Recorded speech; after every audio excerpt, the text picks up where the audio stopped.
বিসমিল্লাহির রহমানির রহিম। আলহামদুলিল্লাহি রাব্বিল আলামিন ওয়াসসালাতু ওয়াসসালামু আলা সাইয়্যিদিল মুরসালিন আম্মা বাদ। আজকে আমরা 22 নম্বর পারা, কোরআনের 22 নম্বর পারা সূরা আহজাবের 4 নম্বর রুকু থেকে আমরা কিছুটা দেখব যে এখানে আল্লাহ তাআলা আমাদেরকে কি বলছেন। এখানে যে প্রসঙ্গটা আলোচনা হচ্ছিল সেটা হলো যে নবীজি সাল্লাল্লাহু আলাইহি ওয়াসাল্লামের স্ত্রীগণের জন্য উপদেশ। কারণ আমরা তখন বলেছিলাম গত ক্লাসে যে নবীজির সাল্লাল্লাহু আলাইহি ওয়াসাল্লামের স্ত্রীরা তারা যে অনেক বড় অন্যায় করছেন এরকম না, তারা হলো তাদের সারা বছরের যে তাদের যে খরচ সেটা একবারে চাইছিলেন বা এরকম কিছু কাজ, যার কারণ হলো মুসলমানদের হাতে তখন অনেক মানে মোটামুটি ভালো ধন সম্পদ আসছে, এরকম খায়বারের ধন সম্পত্তি, তারপরে এই ধরনের কিছু যুদ্ধ জয়ের কারণে মুসলমানরা মোটামুটি অবস্থা সম্পন্ন হওয়ার মানে মুখ দেখছে এই ধরনের। তো এটা কোনো অন্যায় ছিল না, কিন্তু বিশেষ করে নবীজি সাল্লাহ আলাইসলাম মানে ওনার শানের জন্য বা তাদের স্ত্রী হিসাবে তারা যেহেতু উম্মুল মুমিনিন, এ কারণে আল্লাহ তাআলা তাদেরকে এই বিষয়ে বলছেন এবং তাদেরকে আরো আখেরাতমুখী হওয়ার উৎসাহ দিচ্ছেন। তো সেই প্রসঙ্গটাই চলছে। তো এখানে আমরা দেখতে পাচ্ছি 22 নম্বর পারার শুরুতে যেটা বলা হচ্ছে, আউযু বিল্লাহি মিনাশ শাইতানির রাজিম, বিসমিল্লাহির রহমানির রহিম। ومن يقنت منكن لله ورسوله وتعمل صالحا نؤتها أجرها مرتين وأعتدنا لها رزقا كريما। এর আগের আয়াতে কি গেছে? আগের আয়াতে গেছে ইয়া নিসা النبي من يأت منكن بفاحشة مبينة يضاعف لها العذاب ضعفين। কেউ যদি তোমাদের মধ্যে কেউ যদি ফাহেসা কাজ করে, এর আগে যেটা গেছে وإن كنتن تردن الله ورسوله والدار الآخرة فإن الله أعد للمحسنات منكن أجرا عظيما। তো এখানে যেটা যাচ্ছে যে যারা আখেরাত কামনা করবে তাদেরকে আল্লাহ তাআলা প্রতিদান দিবেন। তোমরা যদি আখেরাত চাও তাহলে আল্লাহ তাআলা সেটার প্রতিদান দিবেন। এবং তাদেরকে বলা হচ্ছে যে কেউ যদি ফাহেসা কোনো কাজ করে তার জন্য, যেহেতু অন্যান্য মুমিনদের চেয়ে তারা শ্রেষ্ঠ, অন্যান্য মুমিনদের চেয়ে তাদের মর্যাদা বেশি, ভালোর ক্ষেত্রে যেমন বেশি, খারাপের ক্ষেত্রেও তাদের শাস্তিও বেশি। এবং এখানে আল্লাহ তাআলা বলছেন যে তোমাদের মধ্যে কেউ যদি আল্লাহর এবং তার রাসূলের প্রতি অনুগত হয় এবং সৎ কাজ করে, তাকে আমি পুরস্কার দিব 2 বার এবং তার জন্য আমি প্রস্তুত রেখেছি সম্মানজনক রিজিক। ইয়া নিসা আন-নবী লাস্তুন্না কাআহাদিম মিনান নিসাই ইন ইত্তাকাইতুন্না ফালা তাখদা'না বিল কওলি ফায়াতমা'আল্লাযী ফী কলবিহি মারাদুন ওয়া কুলনা কাওলাম মা'রুফা। তো আল্লাহ তাআলা বলছেন যে তোমরা অন্যদের মতো না। মানে এখানে আল্লাহ তাআলা কেন তাদেরকে ভৎসনা করলেন এটার কারণটাই এখানে আছে। যে আল্লাহ তাআলা বলছেন লাস্তুন্নাকা আহাদিম, কি বলছেন, লাস্তুন্নাকা আহাদিম মিনান নিসাই, তোমরা অন্যদের মতো না। তো তোমরা আল্লাহকে ভয় করো এবং পরপুরুষের সাথে কোমল কণ্ঠে এমন ভাবে কথা বলো না যেন কারো অন্তরে ব্যাধি আছে সে যেন প্রলুব্ধ হয়। মানে তোমার হলো আল্লাহ তাআলা তো মুমিন নারীদেরকেও কি করছেন, নিষেধ করছেন এটা। যে তার মানে এটা খুব গুরুত্বপূর্ণ একটা বিষয় যে হলো আল্লাহ তাআলা বলছেন যে তোমরা করো না, কি যেন মানে আকর্ষণীয় ভঙ্গিতে আছে না যে কিছু একেবারে মানে করে কথা বলে, মানে মানুষ আকর্ষিত হয়, একটু ঢং করে কথা বলে, এগুলো পরপুরুষের সাথে এইভাবে কথা বলা যে তার আকৃষ্ট করার জন্য, এটা অন্যায় কাজ। তো তাদেরকেও আল্লাহ তাআলা এটা নিষেধ করছেন। এবং আল্লাহ তাআলা বলছেন যে তোমরা নিজের ঘরে অবস্থান করো এবং প্রাচীন যুগের মতো নিজেদেরকে মানে প্রদর্শন করে বেড়াইবে না। ওয়ালা তাবাররাজনা তাবাররুজাল জাহিলিয়াতিল উলা, তোমরা প্রদর্শন করো না নিজেদের সৌন্দর্য প্রদর্শন যেন না করো। ওয়া আকিমনাস সালাতা ওয়া আতিনাজ যাকাতা ওয়া আতিআনাল্লাহা ওয়া রাসূলাহ, এবং তোমরা হলো নামাজ কায়েম করো, যাকাত দাও, এবং আল্লাহ এবং তার রাসূলের আনুগত্য করো। ইন্নামা ইউরিদুল্লাহু লিইয়ুযহিবা আনকুমুর রিজসা আহলাল বাইতি ওয়া ইউতাহহিরাকুম তাতহীরা। আর আল্লাহ তাআলা বলছেন যে হে নবী পরিবার, আল্লাহ তাআলা তোমাদের থেকে অপবিত্রতা তিনি দূর করতে চান, অপবিত্রতা যেন তোমাদের মধ্যে না থাকে, নবী পরিবারের মধ্যে যেন কোনো অপবিত্রতার অংশ না থাকে, আল্লাহ তাআলা এটা দূরীভূত করতে চান। ওয়াযকুরনা মা ইউতলা ফি বুয়ুতিকুন্না মিন আয়াতিল্লাহি ওয়াল হিকমাহ ইন্নাল্লাহা কানা লাতীফান খাবীরা। আর আল্লাহর আয়াত ও জ্ঞানের কথা যা তোমাদের গৃহে পঠিত হয় তা তোমরা স্মরণ রাখবে। আল্লাহর প্রতি আল্লাহ অতি সূক্ষ্মদর্শী, সর্ববিষয়ে অবহিত। তার মানে তোমাদের ঘর থেকেই কি, তোমাদের ঘরে ওহী নাজিল হয়, তোমাদের ঘর থেকে সমস্ত মুসলমানদের কাছে ওহীর বাণী পৌঁছে। তো তোমরা তো কোনো সাধারণ নারী না, তোমাদের বিশেষ কি আছে, বিশেষ মর্যাদা আছে, বিশেষ শ্রেষ্ঠত্ব আছে। এই বিষয়টা তোমাদের মনে রাখা উচিত, তোমাদের অনুভবে এটা থাকা উচিত যে আমরা সাধারণ নারীদের মতো না। তো এটা হলো আপনার 5 নম্বর রুকুতে। এরপরে 4 নম্বর রুকুতে গেল। এরপরে 5 নম্বর রুকুতে আল্লাহ তাআলা বলছেন যে যা কিছু আল্লাহ এবং তার রাসূল সিদ্ধান্ত নিয়েছেন সেসব বিষয়ে বেছে নেবার সুযোগ বিশ্বাসীদের জন্য উপযুক্ত নয়। তার মানে কি, মানে সেখানে তাদের কোনো চয়েস থাকতে, মানে তারা চয়েস থাকাটা উচিত না, বরং আল্লাহ এবং তার রাসূল যা বলছেন, তিনি যা তারা যেটা পছন্দ করছেন, যেটা নির্বাচন করছেন, সেটাই তাদের নির্বাচন, তাদের পছন্দ হওয়া উচিত। এটাই মুমিনের লক্ষণ। তো সেখানে আবার আল্লাহ পছন্দ করার পরে আর মানুষের কি থাকে না, পছন্দ করার কোনো সুযোগ আর অবশিষ্ট নাই। এবং আল্লাহ তাআলা এখানে মহানবী সাল্লাল্লাহু আলাইহি ওয়াসাল্লামের পালক পুত্রের তালাকপ্রাপ্ত স্ত্রীকে তিনি বিয়ে করার নির্দেশ দিয়েছেন। আর মহানবী সাল্লাল্লাহু আলাইহি ওয়াসাল্লাম তোমাদের মধ্যে কোনো পুরুষের পিতা নন, বরং একজন রাসূল এবং নবুয়ত প্রাপ্ত শেষ নবী। এটাও আল্লাহ তাআলা এখানে স্পষ্ট করছেন। তো আমরা দেখি আল্লাহ তাআলা কি বলছেন এইখানে।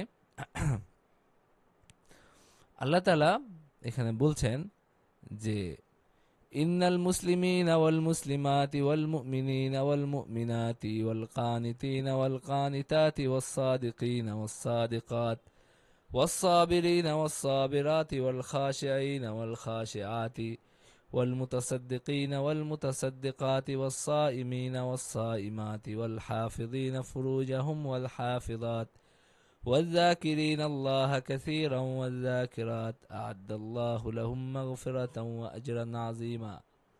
এই আয়াতটা মানে আপনার কোরআনে এই যে অনেক নারী সাহাবীদের যে মানে আপত্তি ছিল, অথবা তারা যে ইয়েটা করতেন যে হলো কোরআনে আমাদেরকে বিশেষভাবে উল্লেখ করা হচ্ছে কোথায়, মানে আল্লাহ তাআলা আমাদের কথা বলছেন কোথায়। তো সেই কারণে কিছু কিছু আয়াতে আল্লাহ তাআলা কি কি করছেন, আলাদাভাবে নারীদেরকে মেনশন করছেন। তাদের মানে শানে নুজুলের ক্ষেত্রে আমরা এটা উল্লেখ করি যে এরকম তারা আপত্তি করছেন, এরকম কিছু আয়াত। তো এটাও এরকম একটা আয়াত যেখানে আল্লাহ তাআলা নারীদের কথা আলাদা করে বলছেন। শুধু এখানে কি কি বলা যেত যে ইন্নাল মুসলিমিনা ওয়াল মুমিনিনা ওয়াল খানিতিনা ওয়াস সাদিকিন, তাই না? কারণ এখানে মুসলিমিন বললে সবাইকেই বুঝায়, মুসলিমিন বললে সবাইকে বুঝায়, সাধারণ ভাষার যে সাধারণ রীতি, সেখানে মুসলিমিন বললে সবাইকে বুঝায়, এখানে আলাদা করে আর মুসলিমাত বলার প্রয়োজন হয় না। কিন্তু এখানে আলাদা করে নারীদেরকে মেনশন করা হয়েছে। তো এখানে আল্লাহ তাআলা বলতেছেন যে যারা এই সমস্ত গুণাবলী যাদের থাকে, যে তারা মুসলিম, মুমিন, কানেত মানে আল্লাহর নির্দেশের প্রতি আনুগত্যশীল এবং সত্যবাদী, ধৈর্যশীল, এবং হলো আল্লাহর প্রতি ভয় যাদের অন্তরে আছে, যারা সদকা করে, যারা রোজা রাখে, যারা নিজের আব্রুর হেফাজত করে এবং আল্লাহর জিকির করে, তাদের জন্য আল্লাহ তাআলা মাগফিরাত প্রস্তুত করে রাখছেন এবং মানে আল্লাহ তাআলা আজরে আজিম প্রস্তুত করে রাখছেন। ওয়ামা কানা লিমুমিনিন ওয়ালা মুমিনাতিন ইযা কাদাল্লাহু ওয়া রাসূলুহু আমরান আন ইয়াকুনা লাহুমুল খিয়ারাতু মিন আমরিহিম, এবং ওয়ামা কান আলী মুমিন ওয়ালা মুমিনাতিন, কোনো মুমিন বা মুমিনের জন্য, মুমিনার জন্য এটা সমীচীন না যে আল্লাহ এবং তার রাসূল কোনো একটা বিষয়ে ফয়সালা করছেন, এরপরে সেখানে তাদের খিয়ারা, তাদের সেখানে কোনো ভিন্ন সিদ্ধান্তের অধিকার থাকবে। এটা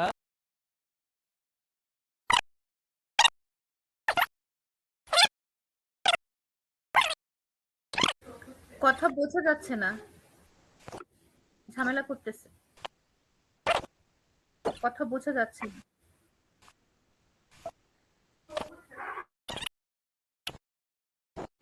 জি জি জি।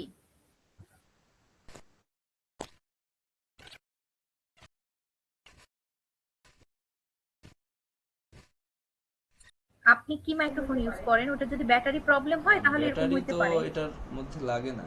আচ্ছা, ব্যাটারির কারণে এরকম হচ্ছে নাকি? মানে যদি আপনি বয়া ইউজ করেন, বয়াতে কি করে? মানে যদি আপনি বয়া ইউজ করেন, বয়াতে কি করে? অনেক সময় ব্যাটারি, ওখানে একটা ছোট্ট ব্যাটারি থাকে, ওইটাতে প্রবলেম না, করলে এটা তারপর ব্যাটারির কারণে এরকম এটা করে হলো। আরকি।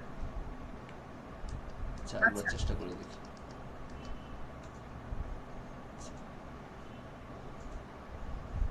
দেখেন তো এখন ঠিক হয় কিনা। এখন এখন খুব সুন্দর ক্লিয়ার আসছে একদম। আচ্ছা, এখন খুব সুন্দর ক্লিয়ার আসছে আচ্ছা, একদম। তাহলে তো ঠিকই আছে। এটা হলো মানে ইয়ের কারণে, মানে আওয়াজের অতিরিক্ত আওয়াজের কারণে, মানে এটা হলো মানে আপনার ইয়ে ক্যান্সেল করে তো, বেশি আওয়াজের কারণে। আচ্ছা, ঠিক আছে। হ্যাঁ হ্যাঁ, এই জন্য মানে হলো, অটো নয়েজ এটার ক্যান্সেলেশন জন্য। আছে এটার মধ্যে। আচ্ছা, এটা একটু নিচের দিকে রাখতে হবে আর কি মনে হয়। আচ্ছা, তো তো আল্লাহ তাআলা এখানে আপনার এখানে আল্লাহ তাআলা এই যে কোথায় গেল, আল্লাহ তাআলা তাদের জন্য হলো মাগফিরাত, এবং আল্লাহ তাআলা বলতেছেন যে তাদের এখানে কি থাকতে পারে না, কোনো আহ, কোনো কি থাকতে পারে না, এখানে কোনো চয়েস, তাদের নিজেরা সে অন্য কোনো সিদ্ধান্ত নিবে এই ধরনের প্রবণতা থাকতে পারে না। হ্যাঁ, এটা আল্লাহ তাআলা বললেন।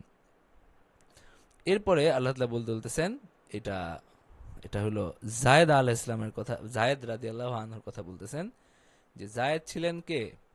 জায়েদ ছিলেন নবীজির পালক পুত্র, নবীজির পালক ছেলে ছিলেন জায়েদ। পালক ছেলে কি হিসাবে? যে তাকে হযরত খাদিজা রাদিয়াল্লাহু আনহা তাকে জাহিলি যুগেই তাকে নবীজিকে উপহার হিসাবে দিছিলেন বিয়ের পরে। মানে তিনি তাকে কিনছিলেন, যদিও তিনি আসলে মূলত দাসের সন্তান ছিলেন না, মানে বংশানুক্রমে তিনি দাস ছিলেন না, তাকে ধরে আনা হয়েছিল। মানে কোনো একটা ওই যে লুটপাট, আগে যেটা হইতো যে তস্কর বা ডাকাতরা কোনো একটা গ্রাম থেকে কোনো একটা ছেলেকে একা পেয়ে কি করে আনছে, ধরে নিয়ে আসছে, ধরে নিয়ে এসে অন্য কোনো জায়গায় তাকে দাস হিসাবে বিক্রি করে দিছে। তো এরকম ঘটনা আগে ঘটতো। আপনারা জানেন অথবা জানেন না যে হযরত সালমান ফার্সি রাদিয়াল্লাহু আনহু, তিনিও এইভাবে পারস্য থেকে তাকে ধরে আনা হয়েছে, মানে পারস্য থেকে তিনি নবীজিকে খুঁজতে খুঁজতে, মানে নবীজির সন্ধানে তিনি বিভিন্ন আহ, ইয়েটা পার হয়ে, বিভিন্ন পর্যায়ে অতিক্রম করে, প্রথম তিনি ইহুদি হয়েছেন, পরে খ্রিস্টান হয়েছেন, এইভাবে তিনি হইতে হইতে তিনি যখন মদিনায় আসতেছেন, তখন যেটা হয়েছে যে এক একদল ব্যবসায়ী তাকে ধোকা দিয়ে তাকে মদিনার ইহুদিদের কাছে বিক্রি করে দিছিল দাস হিসেবে। তো তিনি তো মূলত দাস ছিলেন না। তো এরকম জায়েদ রাদিয়াল্লাহু আনহু, তাকেও আপনার বাবা মায়ের কাছ থেকে তারা হলো আলাদা করে ফেলছিল এবং এনে বিক্রি করে দিছিল দাস হিসেবে। এবং এরকম বর্ণিত আছে যে তার বাবা তার শোকে একদম পাগল পাড়া হয়ে হয়ে গেছিলেন।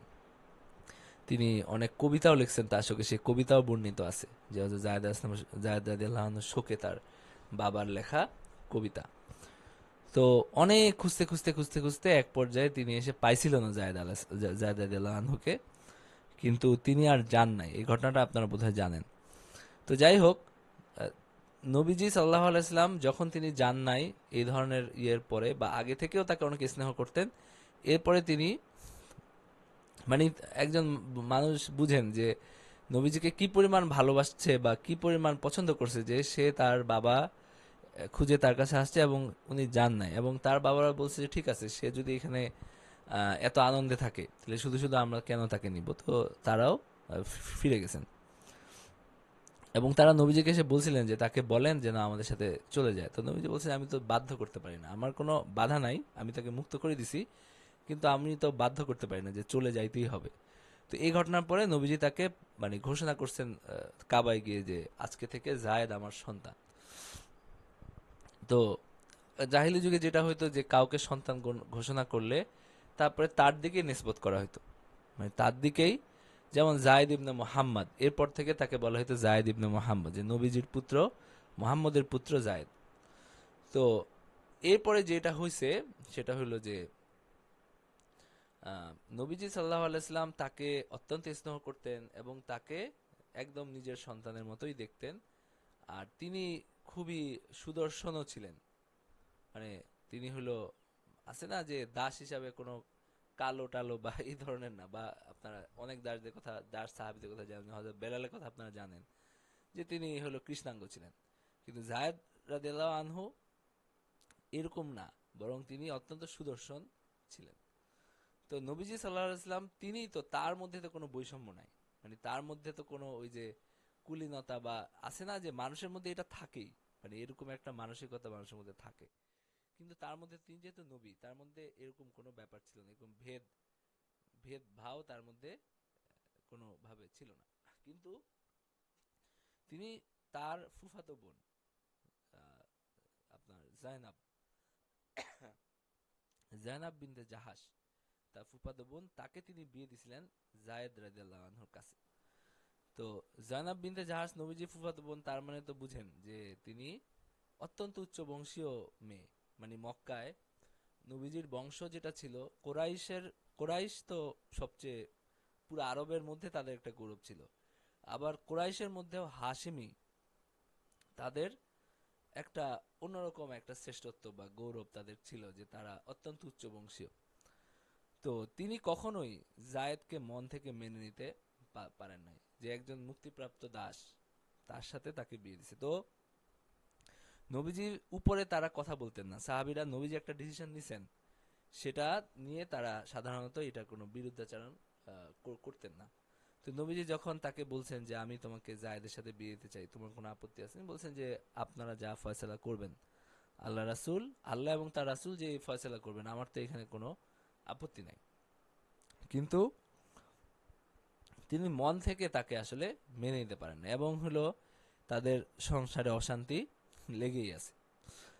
তো এই অবস্থায় আল্লাহ তাআলা বলতেছেন এখানে যে তুমি যখন আনাম আল্লাহু আলাইহি ওয়া আনআমতা আলাইহি, মানে জায়েদ, যাকে তুমি আপনার আল্লাহ তাআলা তাকে অনুগ্রহ করছেন, তুমিও তাকে অনুগ্রহ করছো, যে তুমি যখন তাকে বলতেছিলে আমসিকা আলাইকা যাওজাক, মানে বারবার জায়েদ রাদিয়াল্লাহু আনহু অভিযোগ নিয়ে আসতেন যে মানে বনিবনা হচ্ছে না বা এরকম। তুমি যখন তাদেরকে বলতেছিলা যে তোমার আহ, স্ত্রীকে মানে তোমার ধরে রাখো, মানে বজায় রাখো, বৈবাহিক সম্পর্ক বজায়, ওয়াত্তাকিল্লাহ, এবং আল্লাহকে ভয় ভয় করো, ওয়া তুখফি ফি নাফসিকা মাল্লাহু মুবদি, এবং তোমার অন্তরে এমন কিছু ছিল যেটা আল্লাহ প্রকাশ করবেন না, মানে অন্তরে কি কি ছিল, মানে অন্তরে এমন কিছু ছিল, আহ, কিন্তু তোমার অন্তরে তুমি যা গোপন করছো আল্লাহ তা প্রকাশ করে দিচ্ছেন। হ্যাঁ, আল্লাহ তা প্রকাশ করে দিচ্ছেন যে তুমি লোক ভয় করছিলে, আর আল্লাহকেই ভয় করা তোমার পক্ষে অধিকতর সঙ্গত। মানে তোমার অন্তরে কি ছিল, হতে পারে যে আল্লাহ তাআলা এখানে মানে তিনি হয়তো চাচ্ছিলেন যে তাদের বিবাহের বিবাহ যেহেতু তারা টিকতেছে না কোনোভাবেই, তো তাদের আর বৈবাহিক বন্ধনে আবদ্ধ না থাকাই উচিত, বা এই ধরনের, অথবা তিনি মানে তার সাথে বিয়ে দেওয়াটা উচিত হয় নাই, অথবা আমারই উচিত ছিল তাকে বিয়ে করে নেওয়া, এরকম। তো হযরত আয়েশা রাদিয়াল্লাহু আনহার একটা হাদিস এরকম বর্ণিত আছে, তার বক্তব্য যে যদি মুহাম্মদ সাল্লাল্লাহু আলাইহি ওয়াসাল্লাম যদি কোনো আয়াত, মানে আল্লাহর ওহী তিনি যদি গোপন করতে পারতেন, তাহলে এই আয়াতটা তিনি মানে ইয়ে করতেন, তিনি আহ, লুকিয়ে রাখতেন। তো তিনি এখানে কি করা হচ্ছে, মানে একটা তার একটা সংকোচ বা লজ্জার একটা ব্যাপার, যে তিনি হলো তাকে বলছেন যে তুমি তাকে ধরে রাখো, কিন্তু তুখফি ফি নাফসিকা মাল্লাহু মুবদিহি ওয়া তাখশান নাস, তুমি মানুষকে ভয় ভয় করতেছো, মানে মানুষের কথার তুমি পরোয়া করতেছো, কারণ সে তুমি তাকে বিয়ে দিছো, তোমার পালক পুত্রের স্ত্রী সে। কিন্তু ওয়াল্লাহু আহাক্কু আন তাখশা, তোমার উচিত আল্লাহকে ভয় করা। ফালাম্মা কাদা যাইদুম মিনহা ওয়াতারা, যখন জায়েদ তার মানে কি যেন বিবাহ সম্পর্ক যখন ছিন্ন করলো, তখন আমি জাওয়াজনা কাহা লিকাইলা তাকুনা আলাল মুমিনিনা হারাজ, আমি তোমাকে বিয়ে করিয়ে দিলাম তার সাথে, লিকাইলা ইয়াকুনা আলাল মুমিনিনা হারাজ, যেন মুমিনদের উপরে এটা কোনো আপনার অসুবিধা হয়ে না থাকে। মানে এই যে কোনো পালক একটা ছেলে, তার সাথে বিয়ে দিলে তাকে আর বিয়ে করা যাবে না, বা তার বিধবা অথবা তার তালাক প্রাপ্তা হলে তাকে বিয়ে করা যাবে না, এই ধরনের অসুবিধা যেন না থাকে। ওয়াকানা আমরুল্লাহি ইদা কাদাও মিনহুন্না ওয়াতারা, মানে মুমিনদের পোষ্যপুত্রগণ নিজ স্ত্রীর সহিত বিবাহ সূত্র ছিন্ন করলে সেই সব রমণীকে বিয়ে করায় মুমিনদের যেন কোনো বিঘ্ন না হয়। আর আল্লাহর আদেশ কি হয়, কার্যকর হয়েই থাকে। তো এইখানে এই আয়াত থেকে কি কি মানে আমাদের বোঝা যায় কি, যে হলো আল্লাহ তাআলা এই বিবাহ শাদী এইসব ক্ষেত্রে কি রাখতে চান না, কোনো ধরনের মানে বাধা বিঘ্ন রাখতে চান না, কোনো হরজ রাখতে চান না, এগুলো কি রাখতে চান, ওপেন রাখতে চান, খোলামেলা রাখতে চান। তো বিবাহ আমাদের এখানে কি হয়ে গেছে, আমাদের এখানে যেটা হয়ে গেছে এটা হলো অনেক খরচ, অনেক বাধা বিঘ্ন, অনেক কিছু। মানে আমাদের সমাজটা যেই মানসিকতা লালন করে, মানে আসলে বস্তুত এটা আসলে কোনো ইসলামী মানসিকতা না। মানে ইসলামের যে দৃষ্টিভঙ্গি বিয়ে শাদীর ক্ষেত্রে, সংসারের ক্ষেত্রে, এটা অনেক উদার। মানে হলো আপনার পশ্চিমা জগতে যেভাবে কি যেন বলে না, যে তারা যে উন্মুক্ত হয়েছে, সেটা তো হলো তারা তো কিছুই মানে না, তারা সব ছেড়ে কি হয়ে গেছে, একদম উন্মুক্ত হয়ে গেছে। তো ইসলাম যে দৃষ্টিভঙ্গি লালন করে সেখানেও কিন্তু একটা কি আছে, একটা খোলামেলা ব্যাপার আছে, এত বাধা এত কিছু এগুলা ইসলামে নাই। মানে এর বিয়ে করা যাবে না, এই বয়সে বিয়ে করা যাবে না, বড় বিয়ে করা যাবে না, সে একদম মাপ মতো কি করতে হবে, একজন পুরুষ 30 বছর, একজন নারী 29 বছর বা 25 বছর বা 18 বছর, এরকম একটা মাপ মতো বিয়ে করে আজীবন একটা সুন্দর এক নারী এক পুরুষের সংসার, যেটা আমাদের এটা আসলে ইসলামের, মানে আমি এটা আপনি বলতেছি জানার জন্য, আমি এখানে কোনো বিপ্লব করতে চাচ্ছি না, বা হলো আমি বলতেছি বাস্তবতা যেটা, যে ইসলামের দৃষ্টিভঙ্গিতে আহ, এই জিনিসটা আসলে এত কঠিন ব্যাপারটা না, বরং ইসলামের বিষয়গুলো কি রাখছে, অনেক সহজ রাখছে। তো আমাদের এখানে যেহেতু আমরা বহু বিবাহকে আমরা গ্রহণ করি নাই, এই সংস্কৃতিটা আমাদের এখানে তৈরি হয় নাই, এই কারণে যেটা হয়েছে যে এই জিনিসটা তৈরি হয়েছে যে অনেক মানে বিধিনিষেধ, যেমন কেউ একটা 25 বছরের ছেলে, সে যদি আজকে চায় যে 35 বছরের একটা মেয়েকে তার ভালো ভালো লাগছে, এবং তার হাজবেন্ড হয়তো মারা গেছে বা হলো সে তালাক প্রাপ্ত হয়েছে, যেটাই হোক, তাকে তার ভালো লাগছে, সে বিয়ে করতে চায়, তখন আমাদের সমাজে কি তাকে কোনোভাবেই তার বাবা মা বিয়ে করতে দিবে না, সামাজিকভাবেও তার বাধা, সে নিজেও ভাববে যে তার সাথে তো আমার সারা জীবন থাকতে হবে, বা আমি তো আর বিয়ে বিয়ে করতে পারবো না, তো সে তারা কিভাবে বিয়ে করবে। আর যদি বিয়ে করেও, তাহলে ওই 10 জন মিলে বিচার সভা, 3 জন মিলে হলো মানে হুজ্জতি সভা, নানান সভা করে কি ঘোষণা করে যে জাদু করছে। তো এইগুলা চলে আমাদের দেশে। তো আমি যেটা বলছি, আল্লাহ তালা এখানে দেখেন, এখানে এই যে একটা বাধা ছিল, বা পালক পুত্রের স্ত্রী, তো আমাদের ক্ষেত্রে হলে আমরা কি করতাম, মানে আমাদের সমাজ বললেন যে সামাজিকভাবে খারাপ, তো সেটা তো বাদ দেওয়াই উচিত, তাই না? যে সমাজের মানুষ কি কি বলবে, এটা তো বাদ দেওয়া উচিত। আমরা তো হইলো, এটা তো দূরের কথা, যে পাড়া তো সম্পর্কে চাচা বা ধরেন, তো এরকম কি হয় হয় নাকি যে তার যে সামাজিক ভাতিজা, তার স্ত্রী, সে তালাকপ্রাপ্ত হয়েছে, তাকে সে বিয়ে করে নিছে, এরকম তো এরকম প্রচলন তো আমাদের এখানে নাই। এবং এগুলো এগুলো আপনার আমরা এটা খুব খুব খুব খারাপ কিছু মনে করি। ওই যে আপনার হুমায়ুন আহমেদ ধরেন আমাদের দেশে একজন লেখক, আমি এটা কোনো আদর্শ উদাহরণ, মানে হুমায়ুন আহমেদ তো সে আদর্শ ব্যক্তি না, আমি বলতেছি সে যাকে বিয়ে করছে সে হয়তো তার মেয়ের সমবয়সী। তো এটা নিয়ে আমাদের এখানে কথার শেষ নাই যে মেয়ের বান্ধবী বিয়ে করছে, তো বিরাট অন্যায় কাজ করছে। তো আমি বলতেছি ইসলামের দৃষ্টিভঙ্গিতে কিন্তু এটাকে অন্যায় হিসাবে দেখা ঠিক না, এবং এগুলোকে এইভাবে এত কঠিন হয়ে থাকা, এটা আল্লাহ তাআলার মানসা না, এটা ইসলামের মানসা না। এই বিষয়গুলো এত কঠিন হয়ে থাকা, এটা সারা দুনিয়াতে কঠিন না। আপনার হলো যে আপনার পশ্চিমা দেশগুলোতে এত কঠিন না, আরবেও এত কঠিন না, আমাদের এই ইন্ডিয়ান এই সাবকন্টিনেন্ট এগুলোরে নিয়ে এরকম সংস্কারের একটা তৈরি করে রাখছে, এবং এটা ইসলামের মানসিকতা না, দৃষ্টিভঙ্গি না। তো আল্লাহ তাআলা বলতেছেন যে আল্লাহর বিধান সুনির্ধারিত, ওয়াকানা আমরুল্লাহি কাদারাম মাকদুরা। আর তারা আল্লাহর বাণী প্রচার করত এবং তাকে ভয় করত, আর আল্লাহকে ছাড়া অন্য কাউকে ভয় করত না। হিসাব গ্রহণের জন্য আল্লাহ তাআলা যথেষ্ট। এরপর আল্লাহ বলছেন যে মোহাম্মদ তিনি কোনো পুরুষের পিতা নন, বরং তিনি আল্লাহ রাসূল এবং শেষ নবী, এবং আল্লাহ সর্ববিষয়ে সর্বজ্ঞ। তার মানে এখানে নিশ্চিত করে দেওয়া হলো কি, যে তার কোনো পুরুষ সন্তান নাই, তার যা আছে মেয়েরা আছে, তিনি শুধু মেয়েদের বাবা। তো মানে আল্লাহ রাসূল সাল্লাল্লাহু আলাইহি ওয়াসাল্লামের সময়ে মেয়েদের বাবাকে কি কি বলা হতো, যার কোনো ছেলে নাই, তাকে বলা হতো আবতার। তো মানে নবীজির একটা, ইসলাম ধর্মের একটা প্রধান গোল ছিল কি, মানে আপনার ইসলাম যে বড় সংস্কারগুলো নিয়ে আসছে, এটা প্রধান একটা ব্যাপার ছিল যে নারীদেরকে যেভাবে অবদমিত করে রাখা, তাদেরকে অপমানিত করে রাখা হয়েছে, সেটার ক্ষেত্রে পরিবর্তন আনা। তো আল্লাহ তাআলা দেখেন এই ক্ষেত্রে এইভাবে পরিবর্তন আনছেন যে শুধু মেয়ে সন্তান থাকা মানেই সে একটা দুর্ভাগা ব্যক্তি।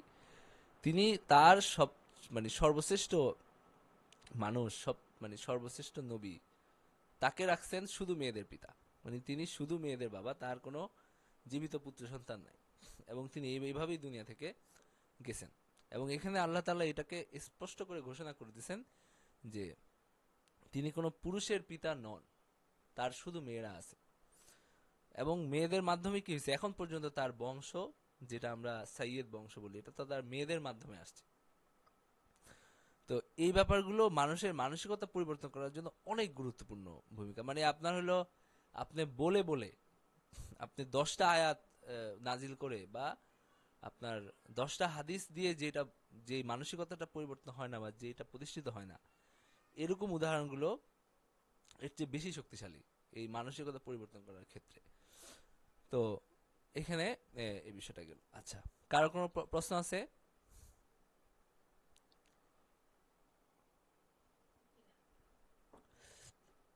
এরপরে জি না। আমরা যে 6 নম্বর রুকুতে নবীজি রাসূল সাল্লাল্লাহু আলাইহি ইসলামকে একজন সুসংবাদদাতা, সতর্ককারী ও আলোকবর্তিক হিসাবে প্রেরণ করা হয়েছে। তো আল্লাহ তাআলা মুমিনদেরকে সম্বোধন করে বলছেন যে তোমরা আল্লাহ জিকির করো এবং সকাল সন্ধ্যায় আল্লাহ পবিত্র ও মহিমা ঘোষণা করো। তো সকাল সন্ধ্যায় এই কারণে জিকির আজকার এগুলো বেশি বেশি করা উচিত। সকাল সন্ধ্যায় মানে আপনার জিকির আজকার, মানে এই যে আমরা কিছু বলি না সকাল সন্ধ্যার দোয়া বা সকাল সন্ধ্যার জিকির, তো সকাল সন্ধ্যা জিকিরের একটা বিশেষ সময়। তো একটা তো জিকির আর কি নামাজ, নামাজ তো জিকির আছেই। তো নামাজের পরে কিছু দোয়া, তসবিহ তাহলিল পড়া উচিত। অনেক দোয়া এরকম হাদিসে বর্ণিত আছে যে এই দোয়াটা সকালে সন্ধ্যায় পাঠ করলে, যেমন আপনার তিন কুল সকাল সন্ধ্যায় পাঠ করতে বলা হয়, মানে একটা দিনের শুরু রাতের শেষ, রাতের শুরু দিনের শেষ, এরকম দুইটা ভাগ। তো এটা একটা ব্যাপার। আর এরপরে আল্লাহ তাআলা বলছেন যে হে নবী, ইন্না আরসালনাকা শাহিদান ওয়া মুবাশশিরান ওয়া নাযীরা, আমি তোমাকে পাঠিয়েছি সাক্ষী রূপে, সুসংবাদদাতা এবং সতর্ককারী রূপে। ওয়া দাইয়ান ইলাল্লাহি বিইজনিহি ওয়া সিরাজাম মুনিরা, আল্লাহর অনুমতি ক্রমে তার দিকে আহ্বানকারী রূপে এবং উজ্জ্বল প্রদীপ রূপে আমি তোমাকে পাঠাইছি। মানে নবীজির বৈশিষ্ট্য বর্ণনা করা হচ্ছে। তো এখানে একটা বিধান বর্ণনা করা হচ্ছে, সেটা কি? সেটা হলো যে হে মুমিনগণ, তোমরা মুমিন নারীগণকে বিবাহ করার পর তাদেরকে স্পর্শ করার পূর্বে যদি তালাক দাও, তোমাদের জন্য তাদের পালনীয় কোনো ইদ্যত নাই যা তোমরা গণনা করবে। তোমরা তাদেরকে কিছু সামগ্রী দিবে এবং সৌজন্যের সহিত তাদেরকে বিদায় করবে। মানে তাদের সাথে কোনো খালওয়াত হওয়ার আগে, খালওয়াত এইসব ক্ষেত্রে আনতামাসুহুন্না মানে সহবাস হওয়ার আগে আল্লাহ তাআলা বলছেন। তো সহবাস এরকম না যে একসাথে রাতে থাকছে কিন্তু কিছু হয় নাই, তো সেই ক্ষেত্রে আর সেটা কি হয় না, সেটা কিছু হয় নাই গণ্য হয় না, বরং এইসব ক্ষেত্রে ধর্তব্য হয় হলো খালওয়াত, মানে তারা একাকী থাকছে কিনা, মানে একাকী একসাথে মানে সহবাস হইতে পারে এরকম একসাথে ছিল কিনা। তো এরকম যদি না হয় তাহলে তাদের আর ইদ্যত পালন করার প্রয়োজন নাই। তো আমি এটা স্পষ্ট করে বললাম কারণ হলো মানে যদি রাতে একসাথে থেকে থাকে, এরপরে তো মানুষ মানে এইসব বিধানগুলো কি অনেক বেশি মানুষের সাথে সম্পৃক্ত। তো কোনো কিছু না হইলেও তখন কি করতে হবে? ইদ্যত পালন করতে হবে। আর যদি আপনার হলো খালওয়াতের আগে আম, তালাক হয়ে হয়ে যায়, তখন ইদ্যত পালন করাটা আর কি থাকে না, জরুরি হয় না। তো এরপর আল্লাহ তাআলা মাতা দিতে বলছেন, ফামাত্তিউহুন্না, তাদেরকে মানে মোহরের, যদি মোহর তো আছেই, মোহরের পাশাপাশি উপহার হিসাবে তাদের কিছু মনোরঞ্জনের জন্য, তাদের যেন এটা একটা দুঃখ একটা কিছু না হয় তাদের জন্য, তো এরকম একটা প্রচলন ছিল এবং সেটা আল্লাহ তাআলা বারবার বলে ওয়ালিল মুতাল্লাকাতি মাতাউম বিল মারুফ, কে মাতা দিতে বলছেন, উপহার সামগ্রী দিতে বলছেন। তো এটা মোহর না, মোহরের অতিরিক্ত, মোহরের বেশি। তো মুতাল্লাকাদের ক্ষেত্রে এরকম ক্ষেত্রে নিয়ম হলো যে মোহর হলে অর্ধেক মোহর দিতে হবে, মানে যেখানে স্পর্শ হয় নাই, খালোয়াত হয় নাই, কিছুই হয় নাই, খালি আগ ধরেছিল আবার ভেঙে গেছে, মোহর হইলে অর্ধেক মোহর দিতে হবে। আর যদি মোহর নির্ধারণ করা না হয়ে থাকে তাহলে এই ক্ষেত্রে মাতা দেওয়াটা ওয়াজিব হয়ে যায়, মোহর আর থাকে না, মাতা দেওয়াটা ওয়াজিব হয়। তো মাতার পরিমাণ আছে সে অনুযায়ী দিতে হয়। আচ্ছা, তো এরপরে আল্লাহ তাআলা এখানে বলছেন যে হে নবী, আমি তোমার জন্য বৈধ করেছি তোমার স্ত্রীগণকে, তাদের মোহর তুমি প্রদান করেছো এবং বৈধ করেছি ফায় হিসাবে আল্লাহ তোমাকে যা দান করেছেন তার মধ্যে থেকে যারা তোমার মালিকানাধীন হয়েছে তাদেরকে, এবং বিয়ের জন্য বৈধ করেছি তোমার চাচার কন্যা, ফুফুর কন্যা, মামার কন্যা, খালার কন্যা, যারা তোমার সঙ্গে দেশ ত্যাগ করেছে, মুহাজির তাদের, এবং মুমিন নারী নবীর নিকট নিজেকে নিবেদন করলে এবং নবীজি তাকে বিয়ে করতে চাইলে সেও বৈধ, সেও নবীজির জন্য সেটাও কি করা হয়েছে? বৈধ করা হয়েছে। এটা বিশেষ করে তোমারই জন্য এই এরকম। তো নবীজি এরকম কাউকে বিয়ে সেভাবে করছেন বলে আমরা জানি না, বা মানে এরকম বিয়ে হয় নাই। অনেকেই আসতো এরকম যে আমি আপনার সাথে বিয়ে বসতে চাই, এরকম নারীরা নিজেরা প্রস্তাব নিয়ে আসতো, এটা আল্লাহ তাআলা বৈধ করে দিয়েছেন, কিন্তু নবীজি এরকম নারীদেরকে মানে গ্রহণ করেন নাই। তো তোমাদের যাতে তোমার কোনো অসুবিধা না হয়, মুমিনদের স্ত্রী এবং তাদের মালিকানাধীন দাসীগণ সম্বন্ধে যাহা নির্ধারণ করেছি তা আমি জানি, আল্লাহ ক্ষমাশীল পরম দয়ালু। আচ্ছা, স্ত্রীদের মধ্যে বা নারীদের মধ্যে যাকে ইচ্ছা তোমার নিকট হইতে দূরে রাখতে পারো এবং যাকে ইচ্ছা তোমার নিকট স্থান দিতে পারো, আর তুমি যাকে দূরে রেখেছো তাকে কামনা করলেও তোমার কোনো অপরাধ নাই। এই বিধান এই জন্য যে এতে তাদের তুষ্টি সহজতর হবে এবং তারা দুঃখ পাবে না, আর তাদেরকে তুমি যা দিবে তারা প্রত্যেকেই প্রীত থাকবে। তোমার অন্তরে যা আছে আল্লাহ তা জানেন। তো এরপর তোমার জন্য কোনো নারী বৈধ নয় এবং তোমার স্ত্রীদের পরিবর্তে অন্য স্ত্রী গ্রহণ করাও বৈধ নয়, যদিও তাদের সৌন্দর্য তোমাকে মুগ্ধ করে। তবে তোমার অধিকারভুক্ত দাসীদের ব্যাপারে এই বিধান প্রযোজ্য নয়। আল্লাহ সমস্ত কিছুর উপর তীক্ষ্ণ দৃষ্টি রাখেন। তো এখানে নবীজির জন্য স্পেশাল কিছু বিধিবিধান বা স্পেশাল কিছু বিধান এখানে বলা হয়েছে। তো এরপরে আল্লাহ তাআলা 7 নম্বর রুকুতে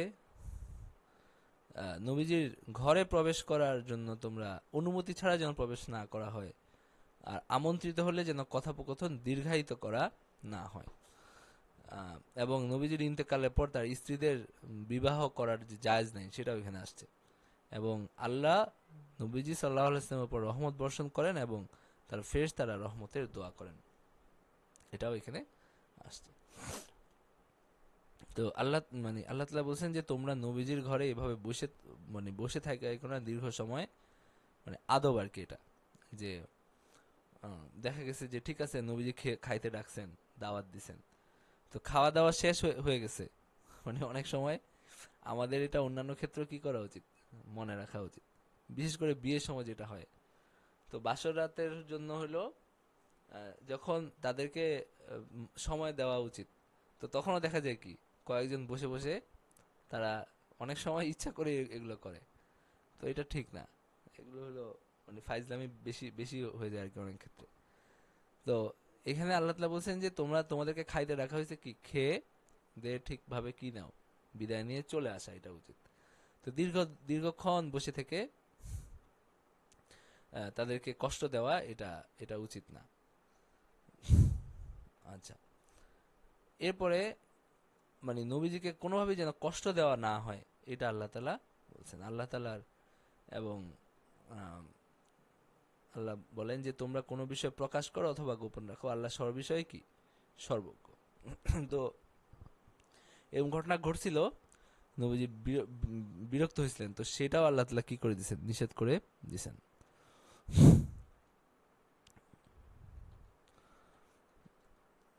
আচ্ছা, তা আল্লাহ তাআলা বলছেন যে যারা আল্লাহ এবং তার রাসূলকে কষ্ট দেয়, ইচ্ছা করে যদি এগুলো করে, হ্যাঁ, তো আল্লাহ তাদেরকে দুনিয়া এবং আখিরাতে অভিশপ্ত করেন এবং তিনি তাদের জন্য প্রস্তুত রেখেছেন যন্ত্রণাদায়ক শাস্তি।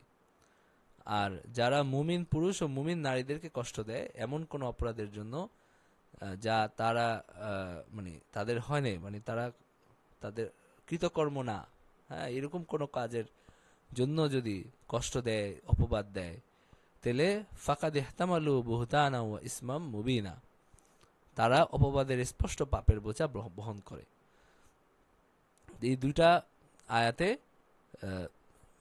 নবীজি এবং সাধারণ মুমিনদের কোনোভাবেই তাদেরকে অপবাদ দিয়ে বা কোনো ধরনের গালমন্দ করে যে কোনোভাবে কষ্ট দিতে আল্লাহ তাআলা নিষেধ করছেন। এর আগের আয়াতে আল্লাহ বলছেন ইন্নাল্লাহা ওয়া মালাইকাতাহু ইউসাল্লুনা আলান নবী ইয়া আইয়ুহাল্লাযীনা আমানু সাল্লু আলাইহি ওয়া সাল্লিমু তাসলিমা, নিশ্চয়ই আল্লাহ এবং তার ফেরেশতাগণ ইউসাল্লুনা আলান নবী, নবীর উপর তিনি সালাত পড়েন।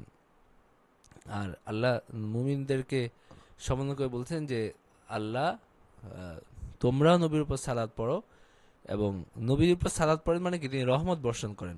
আল্লাহ তাআলা এই সালাত শব্দটা এক একজনের দিকে সম্বন্ধ হইলে এক এক রকম অর্থ হয়। তো আল্লাহ তাআলার দিকে সম্বন্ধ হইলে অর্থ হয় আল্লাহ তাআলা রহমত বর্ষণ করেন, ইউসাল্লুনা আলান নবী।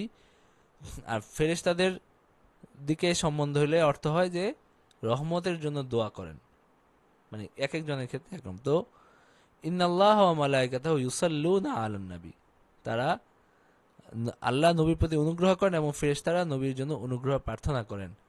আল্লাহ বলছেন যে তোমরা অনুগ্রহ প্রার্থনা করো, সাল্লু আলাইহি ওয়া সাল্লিমু তাসলিমা, এবং তাকে যথাযথভাবে সালাম করো।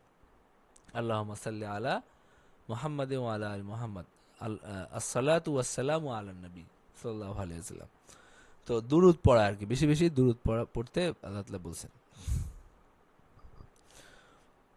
তো এরপরে 8 নম্বর রুকুতে নারীদের জন্য পর্দার পরিধান নীতি বিধান আল্লাহ তাআলা বর্ণনা করছেন, দ্বিমুখী এবং কুৎসা রটনাকারীর শাস্তির বিধান, আর অবিশ্বাসীরা ও তাদের নেতাদের শাস্তি দ্বিগুণ দাবি করবে, এটাও এখানে আসছে।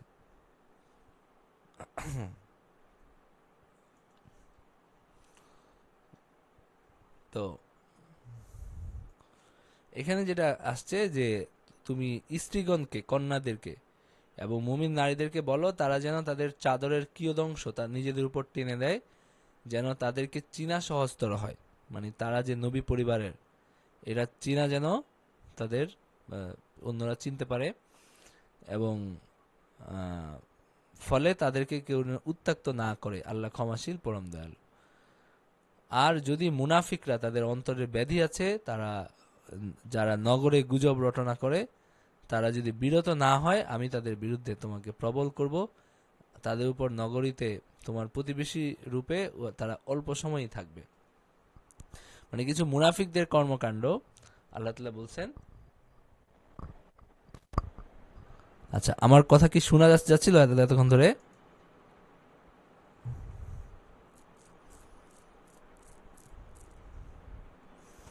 আমার আওয়াজ কি ক্লিয়ার হচ্ছে?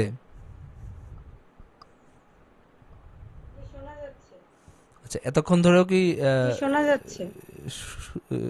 শোনা গেছিল? আমার এখন আচ্ছা আচ্ছা, পেয়েছি, বলছেন না? এখন অন্যদের কথা থেকে। আচ্ছা, ঠিক আছে। তো আচ্ছা, তো এখানে যেটা বলা হচ্ছে যে তাদেরকে লানত করছেন আল্লাহ তাআলা, এই যে যারা মুনাফিক এবং যারা নবীজিকে এবং অন্যান্য মুমিনদেরকে বিভিন্নভাবে কি করে, কষ্ট দেয়, কষ্টের কারণ হয়। তো এরপরে আল্লাহ তাআলা বলছেন যে মানুষ তোমাকে কিয়ামত সম্পর্কে জিজ্ঞেস করে, বলো যে এটার জ্ঞান আল্লাহর কাছে আছে এবং কিয়ামত শীঘ্রই হয়ে যেতে পারে। ওয়ামা ইউদ্রিকা লাআল্লা সাআতা তাকুনু কারিবা, সম্ভবত কিয়ামত শীঘ্রই হয়ে যাইতে পারে। তো মানুষ সবসময় কি করতে হবে, কিয়ামতের প্রতীক্ষা বা কেয়ামতের মানে সম্ভাবনার মধ্যে থাকতে হবে, যে এখন হইতে পারে কি খুব শীঘ্রই কেয়ামত হবে।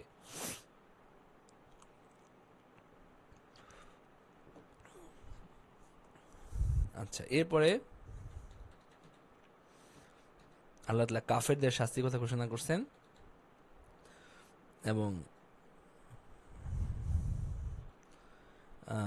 যেদিন তাদের মুখমণ্ডল অগ্নিতে ওলটপালট করা হবে, মানে কিয়ামতের দিন যখন শাস্তির সময় আসবে, তখন যারা মুমিন তারা না, যারা কাফের, যারা জাহান্নামে যাবে, তারা দোয়া করবে যে আমরা যদি, হায়, তারা তখন বলবে, হায় আমরা যদি রাসূলের অনুসরণ করতাম। এবং তারা বলবে যে আমরা নেতাদের অনুসরণ করছি এবং নেতাদের কারণে আমরা এরকম একটা খারাপ ইয়ের মধ্যে পড়ছি। তো সুতরাং তাদেরকে যেন শাস্তি বাড়িয়ে দেওয়া হয়, তাদেরকে ডবল শাস্তি দাও এবং তাদেরকে লানত হোক, এরকম কথাবার্তা তারা বলবে। আচ্ছা, এরপরে আল্লাহ তাআলা মুমিনদেরকে বলছেন যে সর্বদা ন্যায় কথা বলো, এবং আসমান জমিন ও পর্বত বাছাই করার অধিকার ছেড়ে দিয়েছে, কিন্তু মানুষ তা গ্রহণ করছে। মানে এই যে আপনার হলো, দেখেন এখানে আল্লাহ তাআলা কি বলছেন। প্রথম বলছেন যে তোমরা মূসাকে যারা কষ্ট দিয়েছে তাদের মতো হয়েও না। তারা যা রটনা করেছিল আল্লাহ তা থেকে তাকে নির্দোষ প্রমাণ করেন এবং আল্লাহর নিকট তিনি মর্যাদামান। তারা তার শারীরিক কোনো ত্রুটির কথা বা কোনো অসুস্থতার কথা ছড়াইছিল, এরকম। তার মানে আল্লাহ তা বলছেন যে এরকম হো না, মানে এত নিচু স্বভাবের, যে নবীকে নিয়ে কি করে, নানান মানে রটনা করে বেড়ায়। এবং এটা সব ক্ষেত্রে খারাপ। এই যে এই কান কথা বলা, এটা হয়েছে, তার এটা হয়েছে, এটা হয়েছে, এটা হয়েছে, এই যে স্বভাব, এটা কোনোভাবেই কিনা কোনো মুমিনের স্বভাব হওয়ার উচিত না।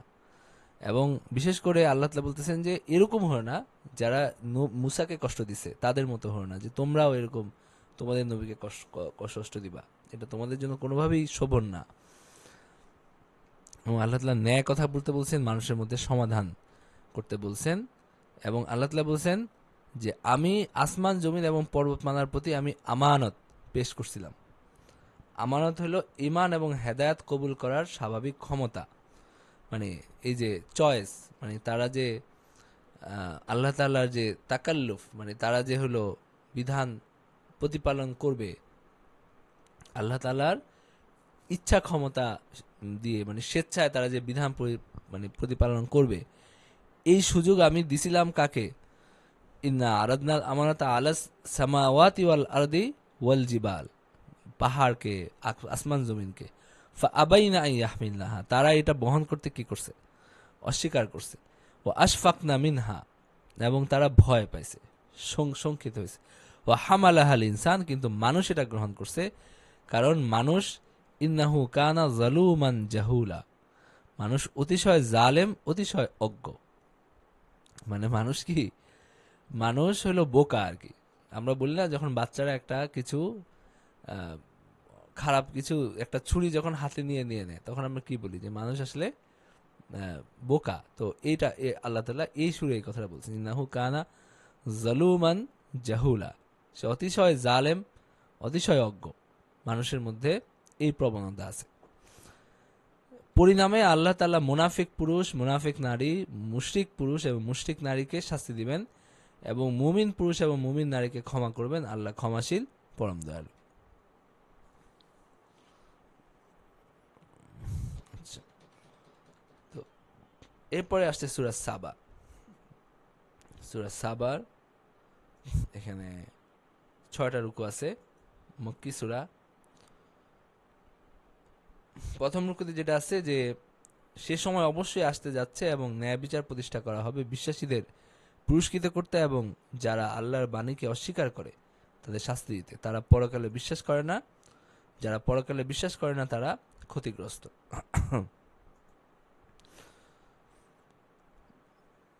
সকল প্রশংসা আল্লাহর, যিনি আকাশমণ্ডল পৃথিবীতে যা কিছু আছে সমস্ত কিছু মালিক, এবং আখেরাতেও প্রশংসা তারই। তিনি প্রজ্ঞাময়, সর্ববিষয়ে অবহিত।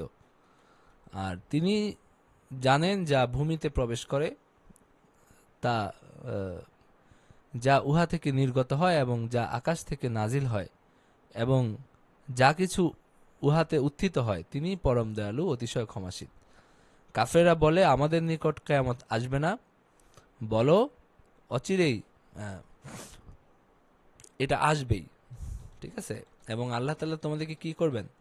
তোমাদেরকে এটা প্রতিদান, তোমাদের কর্মকাণ্ডের প্রতিদান তোমরা অবশ্যই পাবা। এবং যারা আল্লাহর আয়াত ব্যর্থ করার জন্য চেষ্টা করে, তারা কোনোভাবেই কি হবে না? সফল কাম হওয়ার কোনো সম্ভাবনা নাই।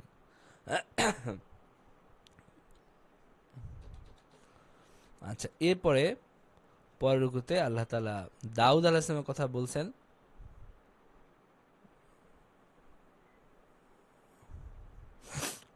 তো এখানে আল্লাহর তাআলার উপর এই যে নবীজিকে নিয়ে, নবীজির উপরে জিন আছে অথবা জুনুন আছে, পাগলামি আছে, এই ধরনের কথাবার্তা কাফেররা যে বলতো, সেইটার ব্যাপারে আল্লাহ তাআলা বলছেন।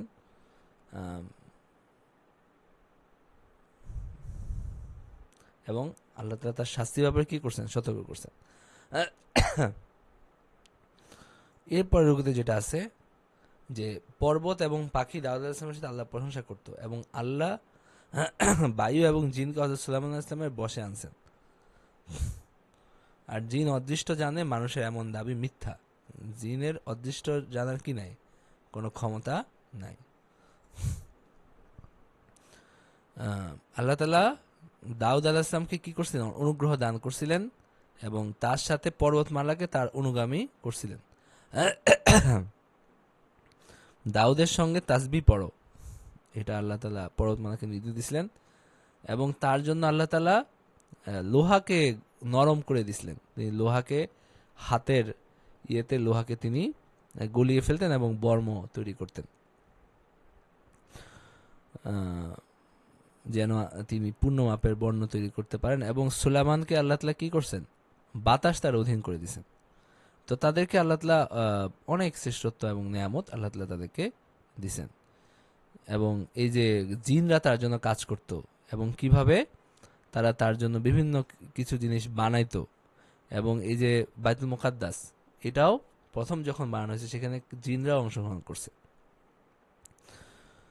তো যখন সুলাইমান আলাইহিস সালামের মৃত্যু হয়েছে, তখন জিনদেরকে তার মৃত্যুর বিষয়ে জানাইলো কেবল মাটির পোকা যা তার লাঠি খাইতেছিল। মানে তিনি লাঠি হাতে যে দাঁড়াইছেন তার মৃত্যু হয়েছে, তারা জানে না যে তার মৃত্যু হয়েছে। তো তারা কি কি হয়েছে, হযরত সুলাইমান আলাইহিস সালাম লাঠিতে ভর দিয়ে বাইতুল মুকাদ্দাসের নির্মাণ কার্য তদারক করছিলেন। সে অবস্থায় তার মৃত্যু হয়। বাইতুল মুকাদ্দাস নির্মাণ কার্য সমাপ্ত হওয়া পর্যন্ত তার মৃতদেহটি জীবিত অবস্থায় তিনি যেভাবে ছিলেন সেভাবে স্থির থাকে। আর নির্মাণ কাজ যখন শেষ হয় তখন লাঠিটি ভেঙে পড়ে এবং তিনি মাটিতে পড়ে যান। তার মানে মাটির পোকা খেয়ে ফেলছে লাঠি, তার মানে এটা মোটামুটি দীর্ঘ সময়। এইটুক বোঝা যায় যে মোটামুটি এটা একেবারে কম সময় না, দীর্ঘ সময়। তো এই দীর্ঘ সময় কি করছে, তিনি দাঁড়াইছেন, আর ওই যে জিনরা তিনি উপস্থিত আছেন বা তিনি তদারক করছেন ভেবে তারা কি করে গেছে, কাজ কর্ম করে গেছে। এবং পুরাটা যখন তৈরি হয়েছে তখন তারা বুঝতে পারছে যে তিনি মানে সুলাইমান আলাইহিস সালামের মৃত্যু হয়েছে অনেক আগে। তো তার মানে জিনরা আমাদের মতোই, মানে আমাদের মতোই, আমাদের চেয়ে বুদ্ধি শুদ্ধি একটু কম আছে, অত বেশি ক্ষমতা ওদের নাই। মানে আমাদের অনেকে অনেক মনে করে যে বিশাল ক্ষমতা আছে, আসলে অত বেশি ক্ষমতা নাই। তো মানুষের যতটুক ভয় পায় এইটুক তাদের ক্ষমতা, মানে মানুষ যতটুক ভয় পায় তাদেরকে, এইটুকের মধ্যেই তাদের ক্ষমতা থাকে, এর বেশি ক্ষমতা নাই। সাবাবাসীদের জন্য তাদের বাসভূমিতে ছিল এক নিদর্শন, 2টি উদ্যান, একদিকে ডান দিকে অপরটি বাম দিকে। তাদেরকে বলা হয়েছিল তোমরা তোমাদের প্রতিপালকের প্রদত্ত রিজিক তোমরা ভোগ করো এবং তার প্রতি কৃতজ্ঞতা প্রকাশ করো। উত্তম নগরী এবং ক্ষমাশীল প্রতিপালক। তো তারা যখন মুখ ফিরে নিছে তখন তাদেরকে আল্লাহ তাআলা শাস্তি দিয়েছেন। এরপরে কোন মধ্যস্থতা মানুষকে কোন ধরনের সুবিধা দিতে পারে, যদি তা মানে কোন মধ্যস্থতা সুপারিশ মানুষকে কোন ধরনের সুবিধা দিতে পারে না যদি না আল্লাহ তাকে অনুমতি দেন। মহানবী সাল্লাল্লাহু আলাইহি ওয়াসাল্লামকে সম্পূর্ণ মানব সম্প্রদায়ের জন্য প্রেরণ করা হয়েছে। তো আল্লাহ তাআলা বলছেন যে এই যে সুপারিশ কারো কি করতে পারে না, কোনো উপকার করতে পারে না। এবং আল্লাহ তাআলা তার যে নেয়ামত এটার কথা স্মরণ করিয়ে দিয়েছেন।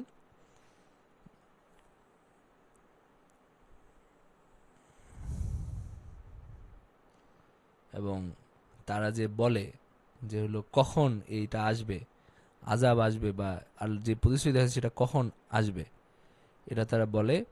তো আল্লাহ তাআলা বলছেন যে বলো যে তোমাদের জন্য আছে এমন নির্ধারিত দিবস যা তোমরা মুহূর্তকাল বিলম্ব করতে পারবে না আর ত্বরান্বিত করতে পারবে না। যখন আল্লাহ নির্ধারণ করে রাখছেন তখনই কি সেটা হবে।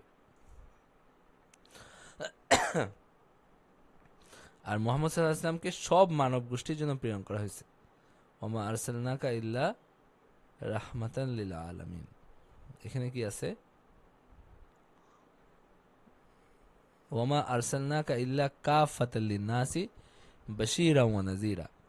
আমি তো তোমাকে সমগ্র মানব জাতির জন্য সুসংবাদদাতা এবং সতর্ককারী রূপে প্রেরণ করছি, কিন্তু অধিকাংশ মানুষ জানে না। তার মানে এখানে কি নাই, এখানে কোনো আপনার হলো সন্দেহের অবকাশ নাই যে তিনি কি শুধু আরবের জন্য আসছিলেন, শুধু আফ্রিকার জন্য আসছিলেন, নাকি আপনার ওই সময়ের জন্য আসছিলেন। এই ধরনের কোনো সন্দেহের কোনো অবকাশ নেই, বরং তিনি পুরা মানব জাতির জন্য, সারা দুনিয়ার জন্যই আসছেন। ইল্লা কাফাতাল লিন্নাস, সব মানুষের জন্য। আচ্ছা, এরপরে 4 নম্বর রুকুতে যারা কোরআনকে অবিশ্বাস করে এবং মূর্তিকে প্রাধান্য দেয় তাদের গলায় জোয়াল দেওয়া হবে জাহান্নামে নিক্ষেপের আগে। আর সম্পদ এবং সন্তান আল্লাহর সন্তুষ্টির নিদর্শন না। এটা খুবই গুরুত্বপূর্ণ ব্যাপার। ওয়াকাল আল্লাযীনা কাফারু লাই ইউমিনা বিহাযাল কুরআনি ওয়ালা বিল্লাযী বাইনা ইয়াদাইহি। ওয়ালাউ তারা কাফেররা বলে যে আমরা এই কোরআনে কখনো বিশ্বাস করব না, এর পূর্ববর্তী কিতাবসমূহ নয়।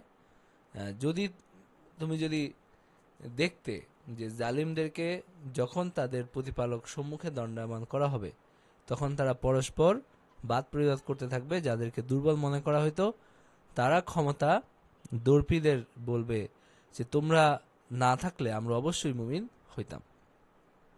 তো সেখানে তাদের মধ্যে কি হবে, একটা বচসা হবে এবং তারা লজ্জিত হবে। এবং আল্লাহ তাআলা যখন কোনো জনপদে সতর্ককারী পাঠান, সেখানে বৃত্তশালী অধিবাসীরা তারা সাধারণত কি বলে, যে তোমরা যা সহ প্রেরিত হয়েছ আমরা তা প্রত্যাখ্যান করি, এবং আমরা ধনে জনে সমৃদ্ধিশালী, সুতরাং আমাদেরকে কিছুতেই শাস্তি দেওয়া হইবে না। তাদের মধ্যে কি থাকে, একটা অন্যরকম একটা গর্ব, একটা অহমিকা তাদের মধ্যে থাকে। এবং বলো তো আমার প্রতিপালক যার প্রতি ইচ্ছা তারকে রিজিক বর্ধিত করেন অথবা সীমিত করেন, কিন্তু অধিকাংশ লোকই এটা জানে না। তো আল্লাহ বলছেন যে তোমাদের ধন সম্পদ সন্তান সন্ততি এমন কিছু নয় যা তোমাদেরকে আমার নিকটবর্তী করে দিবে, তবে যারা ঈমান আনে সৎকর্ম করে তারাই তাদের কাজের জন্য পাবে বহুগুণ পুরস্কার, আর তারা প্রাসাদে নিরাপদ থাকবে। মানে জান্নাতের প্রাসাদ সমূহে তারা কি থাকবে, নিরাপদ থাকবে। তো তার মানে হলো যে এই যে দুনিয়ার ধন সম্পদ এবং সন্তান সন্ততি, অনেকে ধন সম্পদের মনে করে না, কিন্তু সন্তান সন্ততি এটারা অনেকে হলো আল্লাহ তাআলার কি মনে করে, আল্লাহ তাআলার নৈকট্যের একটা প্রমাণ মনে করে। কারো সন্তান মারা গেলে বলে যে সে কোনো বড় গুনাহ করছে। কোনো কোনো নারীর সন্তান হয় না বা কোনো পুরুষের সন্তান হয় না, বলে যে তার কি আছে, কোনো পাপ পাপ আছে, এই কারণে হয় না। তো এগুলো আসলে ঠিক না। এগুলো আমি আপনাদের বলছিলাম যে উদাহরণ হিসাবে আপনার নবীজি সাল্লাল্লাহু আলাইহি ওয়াসাল্লামের কি হয়েছে, তার জীবিত অবস্থায় তার প্রত্যেকটা সন্তানই মৃত্যুবরণ করছে। মানে তিনি বেঁচে ছিলেন একজন ছাড়া, শুধু হযরত ফাতেমা ছাড়া তার মৃত্যুর সময় তার কোনো সন্তান জীবিত ছিলেন না। এবং তিনি বারবার কি পাইছেন, কষ্ট কষ্ট পাইছেন। মানুষের জীবনটা যে আসলে, আপনি যদি নবীজির জীবন দেখেন, দেখবেন যে উনি দুনিয়ার জীবনটা যাপন করে গেছেন কত কত কষ্টের মধ্য দিয়ে। তিনি তার প্রিয়জন হারাইছেন, তার প্রিয়জন ইসলাম গ্রহণ না করে দুনিয়া থেকে বিদায় নিছেন। মানে নবীজির যে কষ্ট, এবং হলো তার মেয়েদের জন্য যে তার কষ্ট, মানে আপনার হযরত রুকাইয়া যখন মারা যান, তিনি মানে তার অনেক ঘটনা আছে, তার প্রত্যেকটা মেয়ের জন্যই তিনি কি পেয়েছেন, অনেক কষ্ট পেয়েছেন। তার মেয়েরা তার অনেক ভালোবাসার ছিল। আবার তার ছেলে যখন মারা যান তখন তিনি কি মানে অবর্ণনীয় কষ্টের মধ্যে দিয়ে গেছেন। একজন সন্তানের মৃত্যু দেখা, এটা একজন বাবার জন্য এর চেয়ে কঠিন আর কিছু নাই। কিন্তু নবীজি এটা বারবার দেখছেন। তার দুইটা সন্তান মারা গেছে মক্কায় থাকতে। এরপরে হযরত রুকাইয়া মারা গেলেন দ্বিতীয় হিজরি বা তৃতীয় হিজরি, ওসমানের স্ত্রী যিনি ছিলেন। এরপরে আবার উম্মে কুলসুম তার বিবাহ বন্ধনে আবদ্ধ হয়েছেন। এরপর উম্মে কুলসুমও কি হয়েছেন, তিনিও মৃত্যুবরণ করছেন। এরপর হযরত জায়নাবও মৃত্যুবরণ করছেন। হযরত জায়নাব শেষ দিকে তিনিও মৃত্যুবরণ করছেন। হযরত ইব্রাহিম তার একটা সন্তান হয়েছে, এবং তিনি এই ছেলে জন্য তিনি মোটামুটি অনেক আনন্দিত ছিলেন। এই ছেলে একটা ছেলে হয়েছে, এবং তার কিভাবে প্রতিপালন হবে এটা নিয়ে তিনি খুব ব্যস্ত ছিলেন। কোথায় দেওয়া হবে, কার কাছে দিলে ভালো হবে। তো এই সন্তানটাও কি হয়েছে, এক পর্যায়ে এসে মৃত্যুবরণ করছে। আল্লাহ তাআলা ফয়সালার সামনে মানে মানুষের কি নাই, কোনো ক্ষমতা। তিনি তিনি এইখানে অবর্ণনীয় কষ্টের মধ্যে দিয়ে গেছেন, অনেক কষ্ট কষ্ট পাইছেন। তা আমি যেটা বলতেছি যে দুনিয়ার সমৃদ্ধি, দুনিয়া ভালো থাকা, দুনিয়ার মন্দ থাকা, এগুলো আসলে আল্লাহ তাআলার সন্তুষ্টিও কোনো মাপকাঠি না, আল্লাহর নৈকট্যেরও কোনো মাপকাঠি না। তো এগুলো আমরা অনেক সময় কি কি করি, ভুল ধারণা করি। যারা আমার আয়াতকে ব্যর্থ করার চেষ্টা করবে তারা শাস্তি ভোগ করতে থাকবে, এবং আল্লাহ তাআলা যাকে ইচ্ছা রিজিক বৃদ্ধি করে দেন, এটাও কি না, এবং যাকে ইচ্ছা রিজিক করবে, এটা আল্লাহ তাআলার ইচ্ছা, এটা আল্লাহ তাআলার বন্টন। অনেক ক্ষেত্রে কাফেররা অনেক বেশি পায়, আবার অনেক কাফেররা পায় না। তো সব সব দিকে আছে। আবার এগুলো দুনিয়ার নিয়মে এটা কম বেশি হইতে থাকে। আচ্ছা, তো আল্লাহ তাআলা যে হাসরের মাঠের কথা বলছেন, যে সবাইকে জমা করা হবে, এবং তারা বলবে যে ফেরেশতারা বলবে তুমি পবিত্র মহান, না, তুমি তাদের অভিভাবক, তারা তারা নয়, বরং তারা তো পূজা করত জিনদেরকে, এবং তাদের অধিকাংশই ছিল তাদের প্রতি বিশ্বাসী। তো আজ তোমাদের একে অন্যের উপকার কিংবা অপকার করার ক্ষমতা নাই। যারা জুলুম করেছিল তাদেরকে বলবো যে তোমরা যে অগ্নি শাস্তি অস্বীকার করতে তা আস্বাদন করো। মানে কিয়ামতের দিন এই কাফেররা তারা যে পূজা করতে সেটা যে অসার ছিল, সেটা যে এটা কোনো কাজের না, এটা তাদের সামনে প্রমাণিত হয়ে যাবে। এবং আল্লাহ তাআলা এটা মানে এবং তারা অনুতপ্ত হবে, কিন্তু তখন আর অনুতাপে কি হবে না, কোনো কাজ আর আহ, হবে না।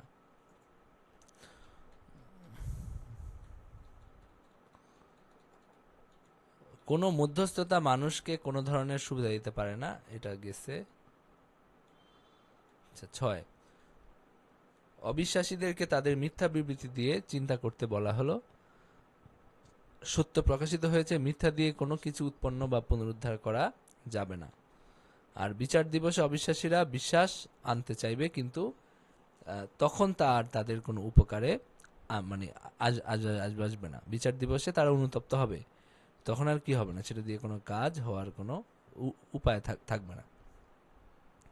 আল্লাহ তাআলা বলতেছেন যে তোমাদেরকে একটা বিষয়ে উপদেশ দিচ্ছি, তোমরা আল্লাহর উদ্দেশ্যে দুইজন অথবা একজন করে দাঁড়াও, অথবা তোমরা চিন্তা করে দেখো তোমাদের সঙ্গী আদৌ উন্মাদ নহে, সে তো আসন্ন কঠিন শাস্তি সম্পর্কে তোমাদের কি করছে, সতর্ক করছে।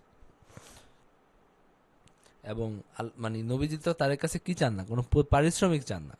তো তাদের বোঝা উচিত এটা তাদের কল্যাণের জন্যই তিনি তাদেরকে বারবার তিনি দাওয়াত দেন। এটাতে তার কোনো দুনিয়াবি স্বার্থ তার নাই।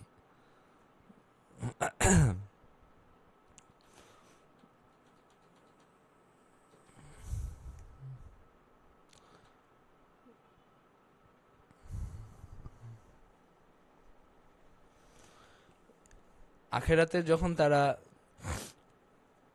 জাহান্নামের শাস্তি দেখবে, তারা বলবে যে আমরা ঈমান আনলাম, কিন্তু আন্না লাহুমুত তানাউশু মিন মাকানিন বাঈদ, কিন্তু এত দূরবর্তী স্থান থেকে তাদের নাগাল পাইবে, মানে কিভাবে তারা তাদের নাগাল পাবে।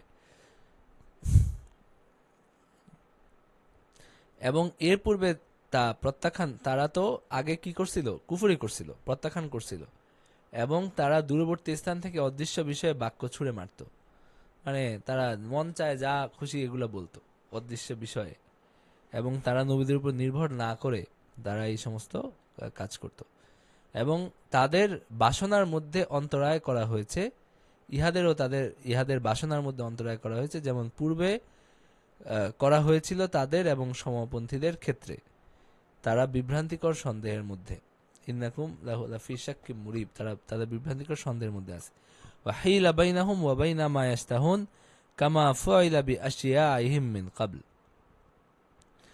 মানে জান্নাত লাভ, জাহান্নাম থেকে মুক্তি বা তার পুনরায় দুনিয়ায় ফিরে আসার যে কামনা, সেটা কোনোটাই পূর্ণ হওয়ার নয়। এবং তাদের পূর্ববর্তীদের বেলায়ও কি একই জিনিস ঘটছে। তা তারা দুনিয়া থেকে চলে যাওয়ার পরে এই দুনিয়ার কৃতকর্মের জন্য সবাই আফসোস করবে। যে আপনার হাদিসে আছে যে জান্নাতীদের কোনো আফসোস থাকবে না, কোনো চিন্তা থাকবে না, কিছু থাকবে না, কিন্তু দুনিয়ায় আরো বেশি ইবাদত না করার আফসোস থাকবে।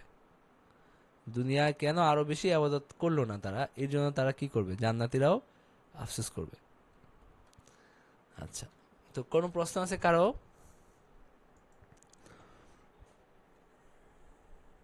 কার কোনো প্রশ্ন আছে? আমরা সূরা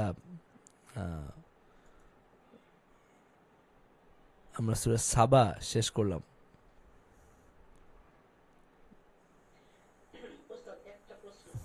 জি, ওস্তাদ একটা প্রশ্ন, এই সুলাইমান আলাইহিসসালাম যে মানে তিনি যে দাঁড়ানো অবস্থায় মারা গেল এবং ওরকমই থাকলো, ওই সময় কি দাফন কাফনের ব্যবস্থা ছিল না, নাকি তাকে পরে করা হয়েছে যাতে ওই হ্যাঁ, কাজটা এরকমই সম্পন্ন হয়? বিষয়টা। মানে আল্লাহ এই তাআলা জন্য তাকে যেমন আসহাবে কাহাফকে আল্লাহ তাআলা রাখছেন না দীর্ঘদিন, মানে আপনার অবিকৃত অবস্থায়, তো এরকম আর কি।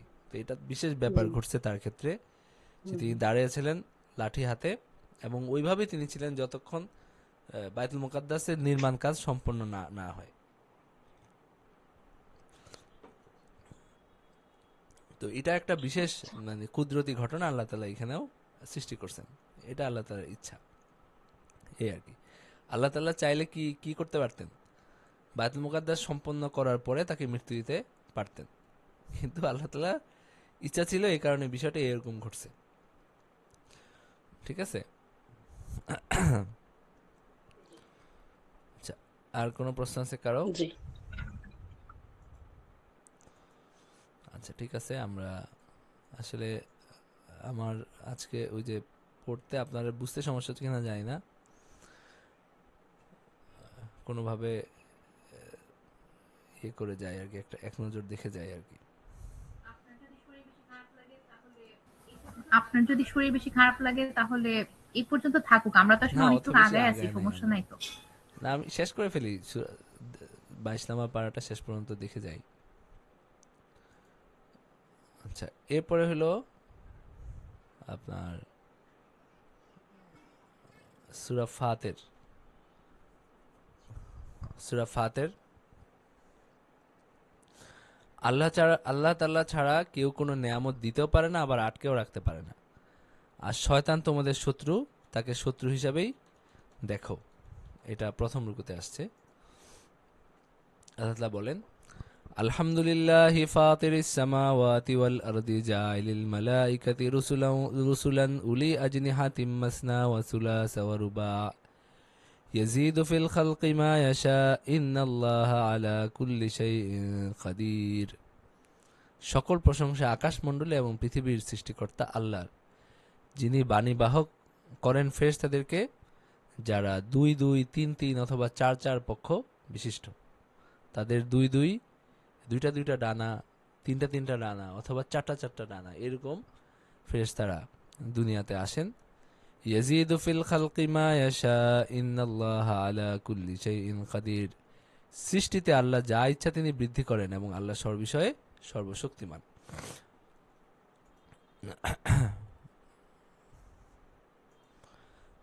তো আল্লাহ তাআলা বলছেন যে আল্লাহ তাআলা মানুষের প্রতি কোনো অনুগ্রহ অবারিত করলে কেউ সেটা নিবারণ করতে পারে না, কেউ সেটা ঠেকায় রাখতে পারে না, আল্লাহ তাআলা যখন ইচ্ছা হয়।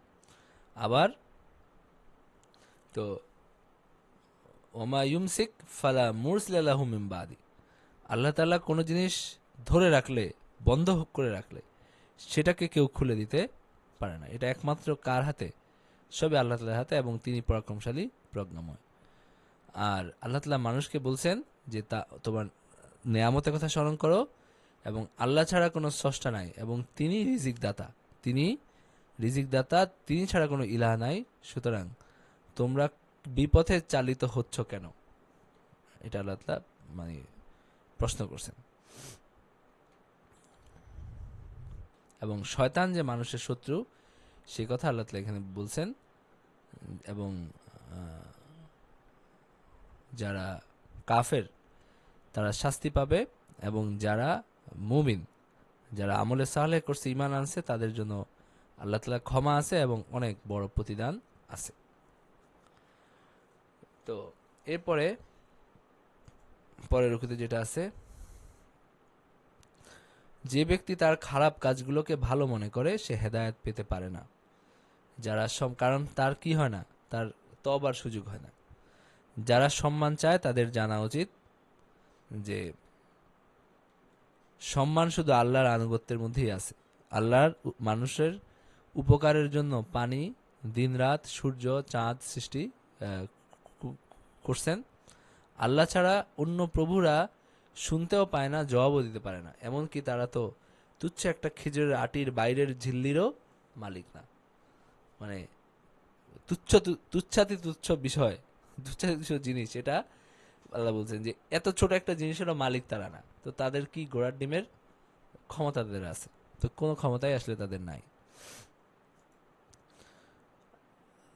আফামান যুয়িনা লাহু সুউ আমালিহি ফারাআহু হাসানা, কাউকেও আমি তার মানে মন্দ কর্মকে শোভন করে কি দেখানো হয় এবং সে তাকে উত্তম মনে করে, সে ব্যক্তি কি তার সমান যে সৎকর্ম করে?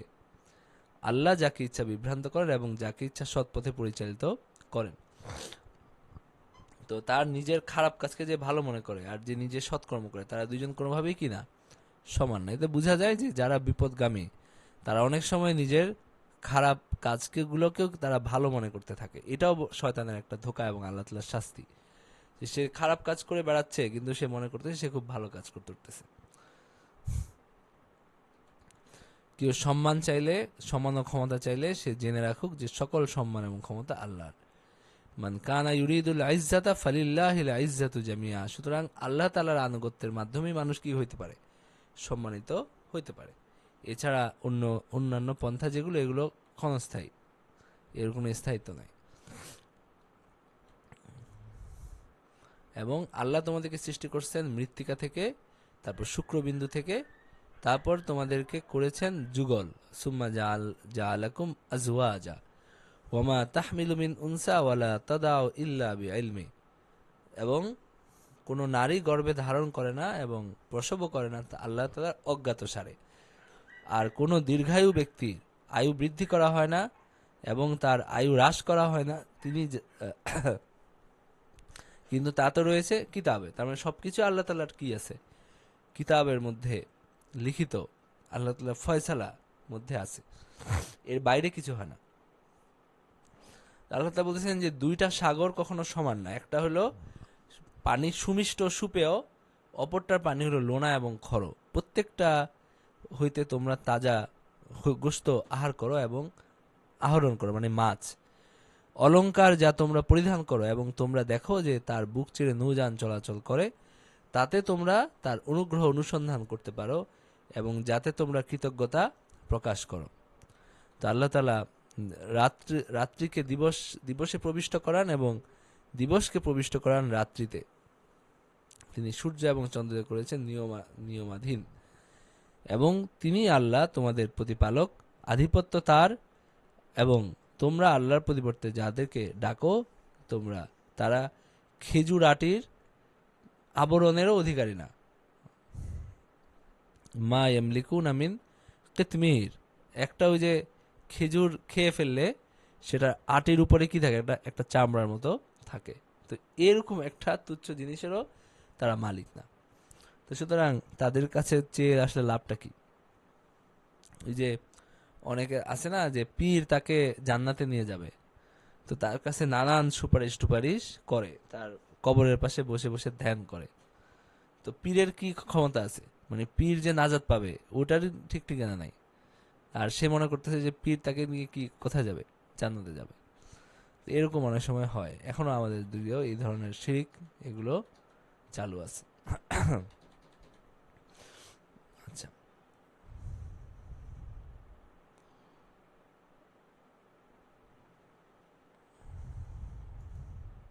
আচ্ছা, এরপরে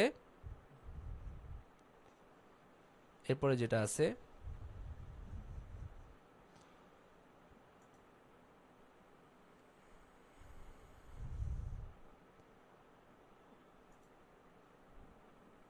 মানুষ আল্লাহর মুখাপেক্ষী, আল্লাহ কারো মুখাপেক্ষী নন। জীবিত ও মৃতরা সমান নয়। আল্লাহ বলছেন যে হে মানুষ, তোমরা ফুকারা ইলাল্লাহ, আল্লাহ তাআলার মুখাপেক্ষী, আর আল্লাহ গানিয়ুন হামিদ। ইয়াশা ইউযহিবুকুম ওয়া ইয়াতি বিখালকিন জাদীদ। তিনি যদি চান তাহলে তোমাদেরকে অপসারণ করে তিনি করতে পারেন এবং এক নতুন সৃষ্টি তিনি আনয়ন করতে পারেন। এবং এটা আল্লাহ তাআলার পক্ষে কি না, এটা কোনো কঠিন না। এবং আল্লাহ বলছেন যে একজনের পাপের বোঝা আরেকজন বহন করবে না, যার যার পুণ্য তার সওয়াব, যার পাপ তার শাস্তি। তো একজনের পাপের বোঝা, ইসলামে এটা খুব স্পষ্ট যে বাবার পাপের বোঝা ছেলে বহন করে। এই কারণে অন্যান্য ধর্মে যেমন হলো বাপের প্রায়শ্চিত্ত ছেলে করতেছে, এরকম আছে না, রোজা রেখে দেয়, তার উপবাস বাকি আছে রেখে দেয়, তো এগুলো কিন্তু ইসলামে নাই। শারীরিক ইবাদত, এটার কোনো, যেমন নামাজ বাকি আছে, এটা কাজা করতে পারে না ছেলে সন্তান, চাইলেও করতে পারে না। আপনার রোজা বাকি আছে, এটা কাজা করতে পারে না, মারা যাওয়ার পরেও এই ধরনের কি নাই, সুযোগ নাই।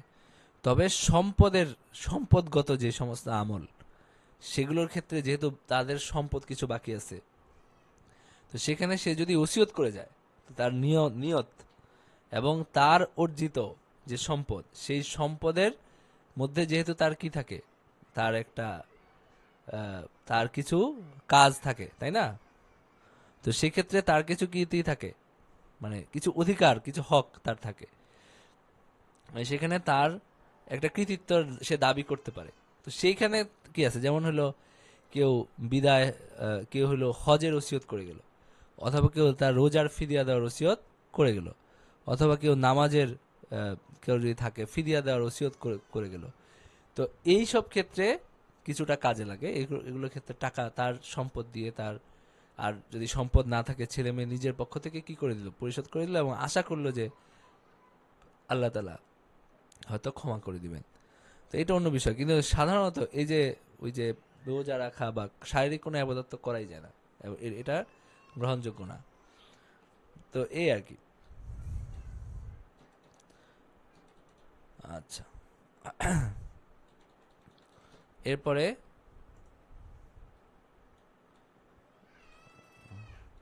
আল্লাহ বলছেন, যারা কোরআন তেলাওয়াত করে, নামাজ কায়েম করে, দান সদকা করে, তারা আল্লাহর নেয়ামত ও পুরস্কারের আশা রাখতে পারে। যারা কুফরি করে তারা চিরকাল জাহান্নামের আগুনে যন্ত্রণাদায়ক শাস্তি পেতে থাকবে। তো তুমি কি দেখো না যে আল্লাহ আকাশ থেকে বৃষ্টিপাত করেন? আলাম তারা আন্নাল্লাহ আনজালা মিনাস সামাই মাআন ফাখরাজনা বিহি সামারাতিম মুখতালিফান আলওয়ানুহা ওয়া মিনাল জিবালি জুদাদুম বীদুন ওয়া হুমরুম মুখতালিফুন আলওয়ানুহা ওয়া গারাবিবু সুদ ومن الناس والدواب والأنعام مختلف ألوانه كذلك إنما يخشى الله من عباده العلماء إن الله عزيز غفور ألم تر أن الله أنزل من السماء ماء فأخرجنا به ثمرات مختلفا ألوانها ومن الجبال جدد بيض وحمر مختلف ألوانها وغرابيب سود। তুমি কি দেখো না যে আল্লাহ আকাশ থেকে বৃষ্টিপাত করেন এবং এ দ্বারা তিনি বিচিত্র বর্ণের ফলমূল তিনি উদ্গত করেন, আর পাহাড়ের মধ্যে আছে বিচিত্র বর্ণের পথ, শুভ্র লাল এবং নিকষ কালো।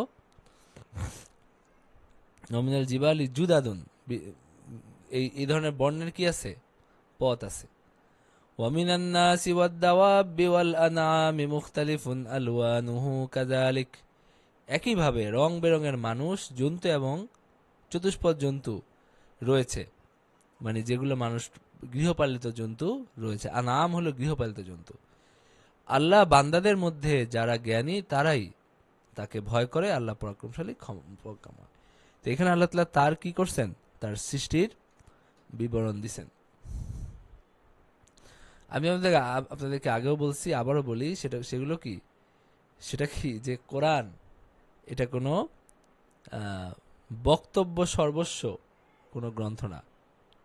মানে আপনার কোরআনে এটা এরকম না যে আপনি হলো পয়েন্ট বাই পয়েন্ট কিছু জিনিস খালি বলবেন যে এইখানে এটা আছে। আমরা যেটা করতেছি কি, আমরা এক নজর দেখে যাচ্ছি যে আল্লাহ তাআলা কি কি বিষয়ে, মানে আসলে নামকা ওয়াস্তে কি করতেছি, দেখতেছি যে আল্লাহ তাআলা কি কি বিষয় বলছেন বাকি।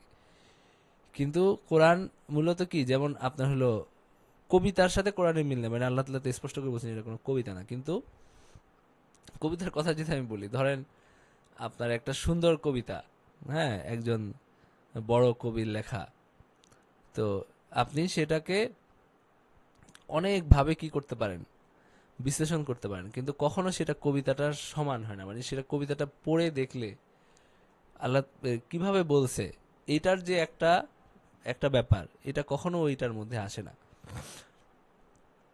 তো আচ্ছা, এটা কেন বললাম ভুলে গেছি। তো এরপরে আল্লাহ তাআলা বলতেছেন যে যারা আল্লাহর কিতাব তেলাওয়াত করে, নামাজ কায়েম করে, আমি তাদেরকে যে রিজিক দিয়েছি তা হইতে গোপনে এবং প্রকাশ্যে ব্যয় করে, তারাই আশা করে এমন ব্যবসায়ের যার ক্ষয় নাই। লিওয়াফিয়াহুম উজুরাহুম ওয়া ইয়াজিদাহুম মিন ফাদলিহি ইন্নাহু গফুরুন শাকুর। والذي أوحينا إليك من الكتاب هو الحق مصدقا لما بين يديه إن الله بعباده لخبير بصير। তোমার আমি তোমার প্রতি যে কিতাব অবতীর্ণ করেছি তা সত্য, এর পূর্ববর্তী কিতাবের সমর্থক। নিশ্চয়ই আল্লাহ তার বান্দাদের সমস্ত কিছু জানেন এবং দেখেন। সুম্মা আওরাসনাল কিতাবাল্লাযীনা ইসতাফাইনা মিন ইবাদিনা ফামিনহুম যালিমুল লিনাফসিহি ওয়া মিনহুম মুকতাসিদ ওয়া মিনহুম সাবিকুম বিল খায়রাতি বিইজনিল্লাহ যালিকা হুয়াল ফাদলুল কাবীর।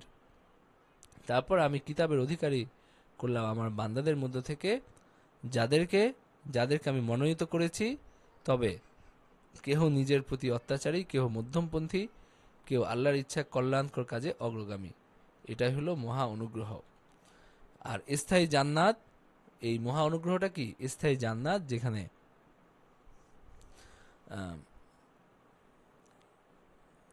আল্লাহ তাআলা যে পুরস্কার, সে কথা আল্লাহ বলছেন, যেখানে তারা কি করবে? স্বর্ণ নির্মিত কঙ্কন এবং মুক্তা দ্বারা অলঙ্কৃত, তাদেরকে অলঙ্কৃত করা হবে এবং সেখানে তাদের পোশাক পরিচ্ছদ হবে মানে রেশমের পোশাক তারা পরিধান করবে এবং সব রকম অলঙ্কারে তাদেরকে অলঙ্কৃত করা হবে। وقالوا الحمد لله الذي أذهب عنا الحزن إن ربنا لغفور شكور। এবং তারা বলবে সকল প্রশংসা আল্লাহর, যিনি আমাদের দুঃখ দুর্দশা দূরীভূত করেছেন, আমাদের প্রতিপালক ক্ষমাশীল, গুণগ্রাহী। والذي أحلنا دار المقامة من فضله لا يمسنا فيها نصب ولا يمسنا فيها لغوب। যিনি নিজ অনুগ্রহে আমাদেরকে স্থায়ী আবাস দিয়েছেন, যেখানে ক্লেশ আমাদেরকে স্পর্শ করে না এবং ক্লান্তিও স্পর্শ করে না। জান্নাতবাসীর এভাবে কি করবে? আল্লাহ তাআলা প্রশংসা করবে। আর যারা জাহান্নামে থাকবে, তাদের মৃত্যুর আদেশ দেওয়া হবে না যে তারা মরবে, আবার তাদেরকে জাহান্নামের শাস্তিও তারা লাঘব করা হবে না। এইভাবে তারা অকৃতজ্ঞতার শাস্তি পাবে এবং সেখানে তারা আর্তনাদ করে বলবে, হে আমার প্রতিপালক, রব্বানা আখরিজনা না'মাল সালিহান গায়রাল্লাযী কুন্না না'মাল। তারা বলবে, আমাদেরকে যদি আপনি আরেকবার সুযোগ দেন, তাহলে আমরা আগের যে খারাপ কাজ করছি এটা বাদ দিয়ে আমরা কি করতাম? ভালো কাজ করতাম। আল্লাহ তাআলা বলবেন, আওয়ালাম নুআম্মিরকুম মা ইয়াতাযাক্কারু ফীহি মান তাযাক্কারা ওয়া জাআকুমুন নাযীর। আমি তো তোমাদেরকে সময় দিয়ে দিছিলাম, এত দীর্ঘ জীবন আমি তোমাদেরকে দান করছি, তখন কেন সতর্ক হইতে চাইলে সতর্ক হইতে পারতে? তখন কেউ সতর্ক হইতে চাইলে কি করতে পারত? সতর্ক হইতে পারত। তোমাদের নিকট তো সতর্ককারীরাও আসিয়াছিল, সুতরাং শাস্তি আস্বাদন করো, জালেমদের কোনো সাহায্যকারী নেই। ফামা লিল জালিমিনা মিন নাসির।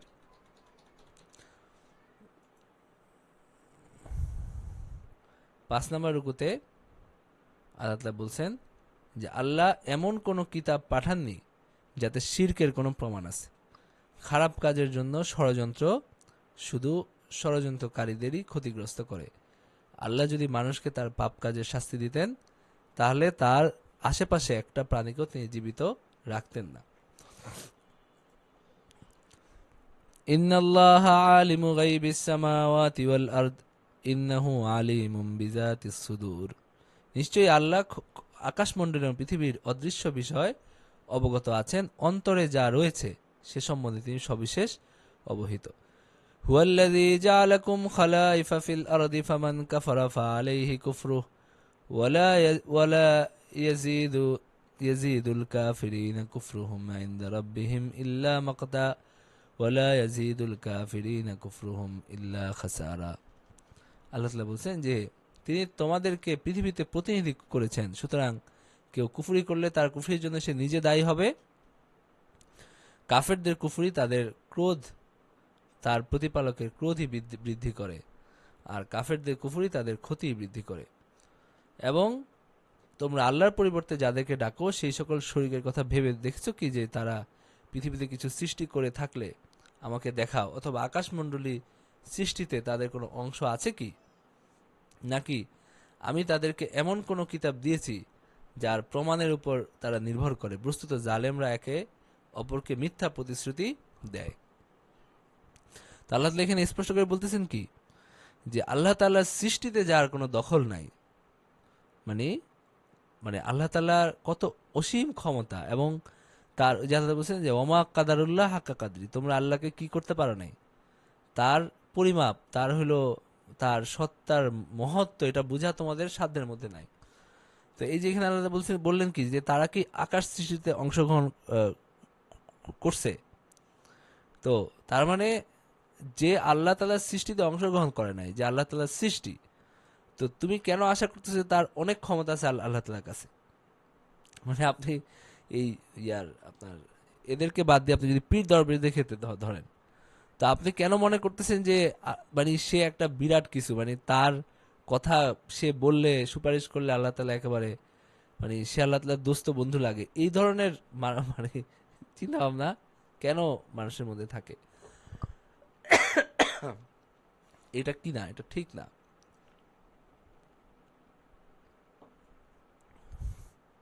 এই কারণে সম্পর্ক করা উচিত কার সাথে?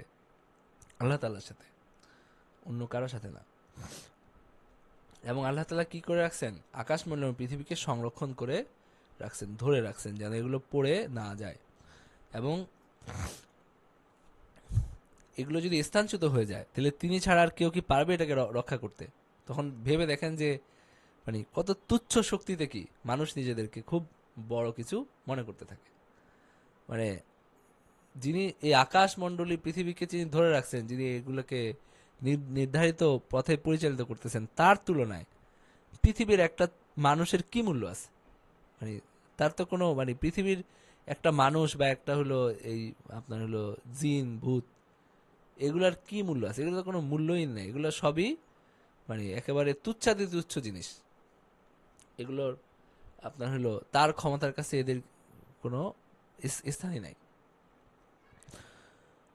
আচ্ছা, এরপরে তারা আল্লাহর নামে কসম করে বলে وأقسموا بالله جهد أيمانهم لئن جاءهم نذير ليكونن أهدى من إحدى الأمم فلما جاءهم نذير ما زادهم إلا نفورا। তারা কসম করে বলতো যদি আমাদের কাছে যদি কোনো নজির আসতো, সতর্ককারী আসতো, তাহলে আমরা কি কি করতাম? আমরা অন্যান্য সম্প্রদায়ের চেয়ে বেশি সৎপথের অধিকারী হইতাম। কিন্তু যখন বাস্তবিকই সেটা হইল, তখন তারা বিমুখ হয়ে গেল। ইস্তিকবারান ফিল আরদি ওয়া মাকরাস সাইয়্যি, পৃথিবীতে অধ্যত্ব প্রকাশ এবং কূট ষড়যন্ত্রের কারণে। এবং ওয়া মা ইয়াহিকুল মাকরুস সাইয়্যিউ ইল্লা বিআহলিহি, কূট ষড়যন্ত্র তার উদ্যোক্তাদেরকেই পরিবেষ্টন করে, তবে কি তারা প্রতীক্ষা করছে পূর্ববর্তীদের প্রতি প্রযুক্ত বিধানের। কিন্তু তুমি আল্লাহর বিধানে কখনো কোনো পরিবর্তন পাইবে না এবং আল্লাহর বিধানে কোনো ব্যতিক্রমও দেখবে না। ফাহাল ইয়ানজুরুনা ইল্লা সুন্নাতাল আউয়ালিন, যে পূর্ববর্তীর সাথে যা হয়েছে সেটাই কি তারা আশঙ্কা মানে অপেক্ষা করতে উঠতেছে? ফালান তাজিদা লিসুন্নাতিল্লাহি তাবদীলা ওয়ালান তাজিদা লিসুন্নাতিল্লাহি তাহওয়িলা। আল্লাহ তাআলার যে সুন্নাত, তার যে বিধান, তার যে হলো মানে রীতি কর্মপন্থা, এগুলো কি থাকে? একই থাকে। এখানে কি নাই, কোনো পার্থক্য বা পরিবর্তন নাই। আর তারা কি পৃথিবীতে পরিভ্রমণ করে দেখে না যে কেমন ছিল? আওয়ালাম ইয়াসিরু ফিল আরদি ফানজুরু কাইফা কানা আকিবাতুল লাযিনা মিন ক্বাবলিহিম ওয়া কানু আশাদ্দা মিনহুম কুওয়াহ ওয়া মা কানা আল্লাহু লিইউজিজাহু মিন শাইইন ফিস সামাওয়াতি ওয়ালা ফিল আরদ ইন্নাহু কানা আলিমান কাদিরা। পৃথিবীতে পরিভ্রমণ করে তারা কি করে না? তাহলে তাদের পূর্ববর্তীদের পরিণাম কি হয়েছিল তা তারা দেখতে পাইত, আর তারা তো তাদের অপেক্ষা অধিকতর বলশালী ছিল।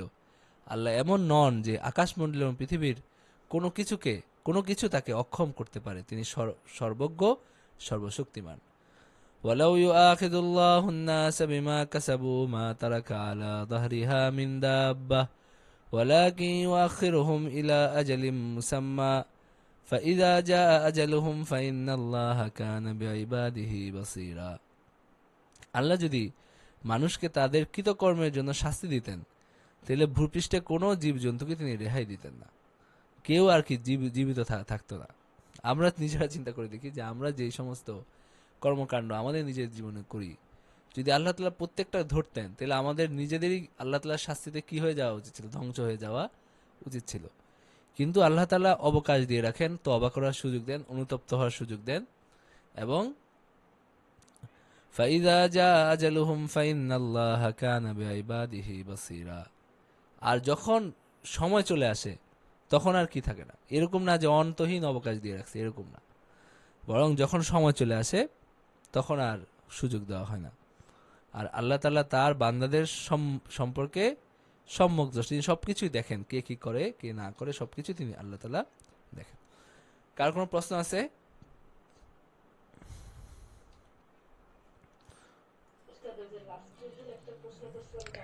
উস্তাদ ওই যে লাস্টের দিন একটা প্রশ্ন করছিলাম জাকাত নিয়ে, যে যদি জাকাত আহ, মানে আচ্ছা একটা আচ্ছা, প্রপার্টি এটা আছে তার বাড়ি করার মতো, হ্যাঁ ঠিক আছে, তো এটা আবার আমি এদিকে তার ইয়ে নেই। দেখি পরে বলবো, ঠিক আছে, এটা আমার দেখা হয়নি। জাকাতে আমার একটা প্রবলেম হয়েছে, আমি দুইটা জায়গায় ক্যালকুলেট করার পরে দুই রকম বেরোইছে। তো মানে একদম হিউজ অ্যামাউন্টের পার্থক্য, সেই জায়গায় এক জায়গায় আসছে 16,000-এর মতো, আরেক জায়গায় 52,000-এর মতো। তো এই জিনিসটা আমার কাছে খুবই কনফিউজিং লাগতেছে, কোথায় কোন সমাধান দুই পাবো দুই জায়গায় এটা করছেন যদি আপনি? জানতাম তাহলে। হ্যাঁ হ্যাঁ। একটা হচ্ছে আসুন্না ফাউন্ডেশনের একটা অ্যাপ আছে না, ওইখানে। আর আরেকটা হচ্ছে ওই মানে নিজে নিজে ক্যালকুলেশন করে, যে ওই যে গুগল করে করে যে ক্যালকুলেশন করে সেরকম করে ক্যালকুলেশন করে বাইর করছে, না, দুইটা এখানে তো জায়গায় আপনার হিউজ অত পার্থক্য জটিল আছে। না, তো জিনিসগুলো কি আসলে অত জটিল? মানে আপনার কেন ক্যালকুলেটরের সাহায্য নিতে হচ্ছে? আপনি হলো এখন হিসাব করবেন যে আপনার আপনার মানে নগদ হিসাব অর্থ যত জায়গায় আছে, মানে প্রভিডেন্ট ফান্ড, হ্যান ত্যান, প্রভিডেন্ট ফান্ড না, মানে আপনার হলো যে প্রাইস বন্ড কিনা টিনা যা যা কিছু আছে এগুলো হিসাব করবেন, যে আমার মোট সম্পত্তি কত, সেখানে 40 ভাগের 1 ভাগ যত হবে। তো এইখানে তো আপনার হলো এটা কোনো তেমন জটিল কিছু না যেটার জন্য একেবারে ক্যালকুলেটর আপনার হলো ইয়ে করতে হবে, ঠিক না? মানে আমার হিসাবটা হচ্ছে সিম্পল, কোথাও কোনো জমা টাকা নাই, কিচ্ছু নাই, 9.5 ভরি স্বর্ণ 1.5 লাখ আর টাকা 1.5 লাখ ঋণ কি টাকা ঋণ, আপনার দেওয়া? এইটাই। মানে আমি আপনার হচ্ছে দিতে জি, হবে, আমাকে দিতে হবে। সেটা তো বাদ যাবে এখান থেকে। জি জি। হ্যাঁ, এখন হচ্ছে আর বাকিটা হচ্ছে 9.5 ভরি স্বর্ণ, এটা ছাড়া আর কোনো আচ্ছা, মানে তো আমি সেটা আপনি পার্সোনালের হলো আর হিসাব কোনো সম্পত্তি করবেন নেই। যে আপনার এই টাকার মধ্যে আপনার হলো যে নগদ মূল্য আছে সেই মূল্য থেকে 1.5 লাখ টাকা যেটা ঋণ আছে সেটা বাদ দিয়ে আপনার হিসাব করবেন যে কত টাকা জাকাত আসে, ঠিক আছে? এখন নগদ মূল্যটা কি আমি হচ্ছে স্বর্ণের বিক্রি আপনার দাম হলো নাকি বর্তমান কেনা বিক্রির দাম দাম ধরবো? আজকের দিনে, মানে হলো যেদিন বর্তমান আপনি আজকের জাকাতের দিনের। বর্ষ পূর্তি ধরবেন, যেমন হলো রমজানের প্রথম দিন, তো রমজানের প্রথম দিনে আপনার হলো এটার জি বিক্রি মূল্য কত, মানে এই স্বর্ণ আপনি বেচতে গেলে এখন কত দাম পাবেন, সেটা হলো জি মূল্য, ঠিক আছে? জি তো সেভাবে হিসাব, জি। হ্যাঁ, পুরো বাদ টাকাটার দিয়ে উপরে আপনি আমার দেখবেন যে ঋণের টাকাটা 40 বাদ ভাগ দিব। একবার কত হয়। তো এটা 40 আপনার, ভাগের 1 ভাগ, জি। তো যেভাবে আর হলো ওই ক্যালকুলেটর সাহায্য না আচ্ছা নিয়ে আপনি নিজে হিসাব করে যেটা পাবেন ওইটাই ওইটাই ঠিক ঠিক আছে। আচ্ছা, এরপরে আমরা তাহলে সূরা ইয়াসিন আচ্ছা। একটু পড়ি। সূরা ইয়াসিনের 2টা রুকু আছে 23 পারার আগে। সূরা ইয়াসিনের প্রথম রুকুতে কি আছে, যে আল্লাহ তাআলা কোরআন নাজিল করছেন মানুষকে সতর্ক করে দেওয়ার জন্য, আর নবীকে বলা হচ্ছে তিনি শুধু তাদেরই সতর্ক করতে পারবেন যারা আল্লাহকে ভয় করে। আর দ্বিতীয় রুকুতে 3 জন নবীর উদাহরণ, যাদেরকে একই শহরে পাঠানো হয়েছিল, শহরের দূর প্রান্ত থেকে আসা এক ব্যক্তি ছাড়া সবাই তাদেরকে অস্বীকার করেছিল। আল্লাহ সেই মুমিন ব্যক্তিকে জান্নাত দিয়েছিলেন, তাদেরকে কাফেরদেরকে ধ্বংস করে দিয়েছিলেন। ইয়াসিন ওয়াল কুরআনিল হাকিম ইন্নাকা লামিনাল মুরসালিন আলা সিরাতিম মুস্তাকিম তানজিলাল আজিজির রাহিম লিতুনজিরা কওমান মা উনজিরা আবাউহুম ফাহুম গাফিলুন। ইয়াসিন, শপথ জ্ঞান গর্ভ কোরআনের। ইন্নাকা লামিনাল মুরসালিন, অবশ্যই আপনি আল্লাহ রাসূল, এই ব্যাপারে কোনো সন্দেহ নাই। আলা সিরাতিম মুস্তাকিম, সরল পথে প্রতিষ্ঠিত। এবং তানজিলাল আজিজির রাহিম, কোরআন অবতীর্ণ পরাক্রমশালী পরম দয়ালু আল্লাহর কাছ থেকে। এবং এটা কেন নাজিল হয়েছে? এমন এক গোষ্ঠীকে, এমন এক জাতিকে সতর্ক করার জন্য যাদের পূর্বপুরুষকে সতর্ক করা হয় নাই, তাদের পূর্বপুরুষের কাছে নবী আসে নাই। দীর্ঘ বিরতির পরে আল্লাহ তাআলা দুনিয়াতে কি পাঠিয়েছেন? নবী প্রেরণ করছেন।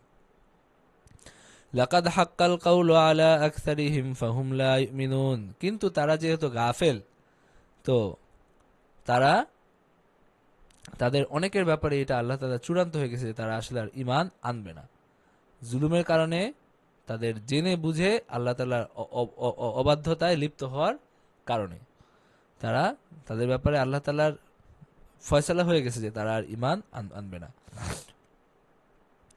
ইন্না জাআলনা ফি আনাকিহিম আগলালান ফাহিয়া ইলাল আযকানি ফাহুম মুকমাহুন, আর আমি তাদের গলদেশে চিবুক পর্যন্ত আমি বেড়ি পরিয়ে দিয়েছি, ফলে তারা ঊর্ধ্বমুখী হয়ে গেছে। মানে তাদের পরিণতি কি হবে আল্লাহ তাআলা সেটা বলছেন। এবং তাদের সম্মুখে প্রাচীর, পশ্চাতে প্রাচীর স্থাপন করেছি এবং তাদেরকে আবৃত করেছি, ফলে তারা দেখতে পারে না। এখানে আল্লাহ তাআলা তাদের বর্তমান অবস্থার উদাহরণ দিয়েছেন যে তাদের অবস্থা আসলে কেমন। মানে দুনিয়ার এই যে লোভ লালসা, দুনিয়ার যে রিপু, দুনিয়ার যে সম্পদের মোহ, দুনিয়ার যে নেতৃত্বের লোভ, এই সব কিছু মিলে তাদেরকে আষ্টে পৃষ্ঠে কি করে রাখছে? বেঁধে বেঁধে রাখছে। এই কারণে তারা সত্যের কি পায় না? সন্ধান পায় না। তা আপনারা কল্পনা এটা দেখেন যে আসলে মানুষের আসলে কি অবস্থা। মানে একজন মানুষ, সে আসলে বাধা পড়ে থাকে কি এইসবের, এই যে রিপু, তারপরে হলো সম্পদের লোভ, এই নানান কিছুর মধ্যে সে কি থাকে? বাধা পড়ে থাকে। এই কারণে সে সঠিক পথে হাঁটতে পারে না, তার নানান সমস্যা। তো এবং তাদেরকে আপনি সতর্ক করেন আর না করেন, দুই ক্ষেত্রে তাদের একই রকম। তো আপনি শুধু তাদেরকে সতর্ক করতে পারবেন, ইন্নামা তুনজিরু মান ইত্তাবা যিকরা ওয়া খাশিয়ার রাহমান বিল গায়ব ফাবাশশিরহু বিমাগফিরাতিন ওয়া আজরিন কারীম। ইন্না নাহনু নুহয়িল মাউতা ওয়া নাকতুবু মা কদ্দামু ওয়া আসারহুম ওয়া কুল্লা শাইইন আহসাইনাহু ফি ইমামিন মুবিন। واضرب لهم مثلا أصحاب القرية إذ جاءها المرسلون إذ أرسلنا إليهم اثنين فكذبوهما فعززنا بثالث فقالوا إنا إليكم مرسلون।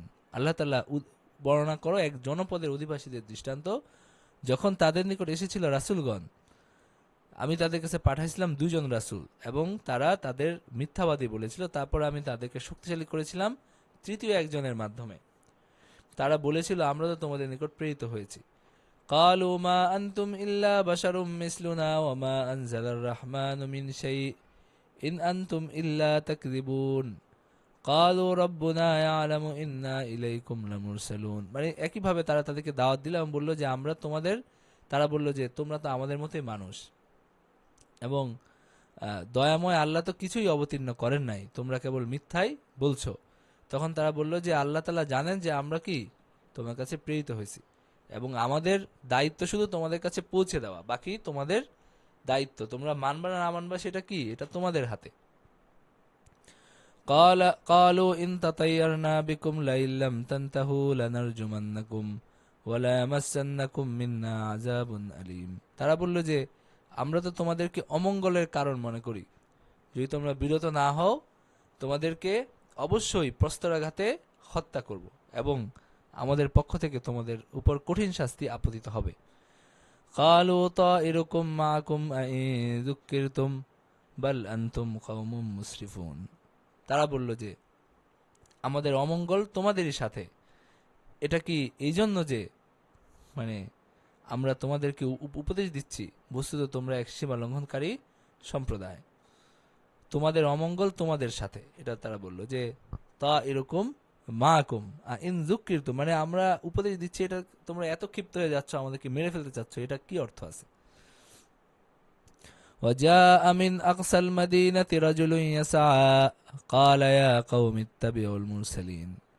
তখন একজন ব্যক্তি দৌড়ে আসলো শহরের প্রান্ত থেকে, সে বলল যে হে আমার জাতি, মানে তিনি ছিলেন তাদেরই একজন, তিনি বললেন যে তোমরা নবীদের অনুসরণ করো, ইত্তাবিউ মাল্লা ইয়াসআলুকুম আজরান ওয়া হুম মুহতাদুন, এবং তাদের অনুসরণ করো যারা তোমাদের কাছে কোনো প্রতিদান চায় না এবং তারা সৎপ্রাপ্ত।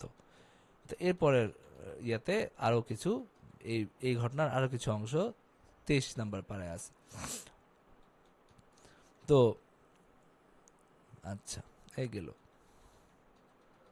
তা আপনারা এই এগুলো কি নিজেরা মানে নিজেরাও একটু যদি পড়েন, এটা কোরআন কি পড়ার জিনিস, বারবার এই সুর দিয়ে তার তিলের সাথে আল্লাহ তাআলা কোরআনে বলছেন ওয়ারাত্তিল কোরআনা তার তিলা, তোমরা কোরআন পড়ো সুর দিয়ে। কারণ এটা খালি কি না, এটা জানতে হবে আল্লাহ তাআলা কি বলছেন, কিন্তু এটা শুধু আপনার হলো অনুবাদ পড়ে বসে থাকলেন, এটা আল্লাহ তাআলা এই জন্য কোরআন দেন নাই, বরং এটার মধ্যে আরো অনেক কিছু আছে, শেফা আছে এটা, এবং মানুষের ইমানের জন্য, মানুষের বিশ্বাসের জন্য, দ্বীনের জন্য কোরআনের মধ্যে। যেমন আমি আমার যদিও পড়া অত ভালো না, কিন্তু আমি মাঝে মাঝে পড়ি। কেন? একটা হলো যে পড়ার মধ্যে একটা মানে আনন্দদায়ক ব্যাপার আছে, আর একটা হলো যে আপনারা যেন হলো এটাকে ওই যে খালি অনুবাদের মধ্যে আপনারা না থাকেন, বরং এটা কোরআন নজম যেটা আরবি, এটা হলো মূল কোরআন। তা আপনারা এটা বেশি বেশি পড়বেন। একটা এখন একটা নতুন একটা ইয়া আছে, ওই যে শব্দে শব্দে অনুবাদ, যে একটু পড়লে কি হয় অনুবাদ মানে বোঝা যায়, তখন পড়লে অনুবাদটা বোঝা যায়, এরপরে আবার পড়লে একটা অনুবাদ। আমি জানি না এটা কিভাবে হয় বা এটা হয় কিনা আসলে, কারণ আমরা তো যথেষ্ট মানে পরিশ্রম করে আরবি ভাষা অনেক ইয়াতে আমাদের শেখা হয়েছে, এই কারণে আমরা আর ওইভাবে বুঝি না যে ওইভাবে আসলে কত দূর হয় বা কি হয়। তো সেটা আপনার চেষ্টা করতে পারেন। আর এমনিতে যেটা, যে একবার অনুবাদটা দেখলেন, এরপরে আরবিটা পড়বেন তার তিল দিয়ে, সুর দিয়ে। এবং হাদিসে এরকম আছে যে লাইসা মিন্না মান লাম ইয়াতাগান্না বিল কোরআন, যারা কোরআন সুর দিয়ে মানে পাঠ করে না, তারা আমাদের অন্তর্ভুক্ত না, এই ধরনের একটা হাদিসও আছে। এবং নবীজি মাঝে মাঝে সাল্লাল্লাহু আলাইহি ওয়াসাল্লাম মাঝে মাঝে তিনি সাহাবীদেরকে ডেকে শুনতেন কোরআন। তিনি নিজে যেমন পড়তেন, মাঝে মাঝে সাহাবীদেরকে ডেকে তিনি বলতেন যে পড়ো, আমি শুনি। এবং অনেক সময় এরকম হয়েছে যে সাহাবীরা কেরাম পড়ছেন আর নবীজি তাদের মানে কাউকে ডেকে তিনি পড়তে বলছেন, তারা পড়ছেন মানে পড়তেছেন আর তার চোখ দিয়ে কি পানি পড়ছে ঝরঝর করে, এরকম আপনারা বর্ণনা পাবেন। যে আপনারা দেখেন যে কোরআনের কি পরিমাণ তাসির ছিল তাদের মধ্যে, মানে আপনার হলো সাহাবায়ে কেরাম মানে তার উপর অবতীর্ণ হয়েছে, নবীজি নিজের উপর অবতীর্ণ হয়েছে, তো সেটা তিনি সাহাবায়ে কেরামের কাছে শুনতেন এবং তার চোখে পানি আসতো। তো এই আর কি বিষয়। আচ্ছা, কার কোনো প্রশ্ন আছে?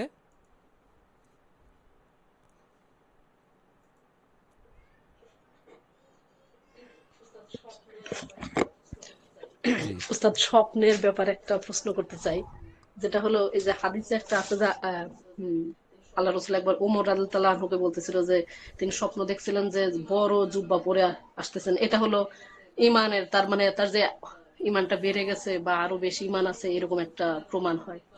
তো এরকম যদি কেউ ইনটেনশন ছাড়া মানে একাধিকবার দেখে যে মানে কেউ সুন্দর সুন্দর ড্রেস পাচ্ছে বা এই টাইপের, তো এটা কি কোনো ভালো মিনিং হতে পারে নাকি এটা এমনিতেই আজগুবি টাইপের কিছু? এগুলো আসলে স্বপ্ন অনেক রকম ইঙ্গিত বা অনুমান এরকম থাকে। তো এগুলো ধরেন আপনি যেটা বলছেন এই টাইপ স্বপ্নের ব্যাখ্যা আমি ধরেন একটা খুঁজে দিতে পারি, বা কি ধরনের ব্যাখ্যা করা হয়, হ্যাঁ এরকম আমি বলে দিতে পারি।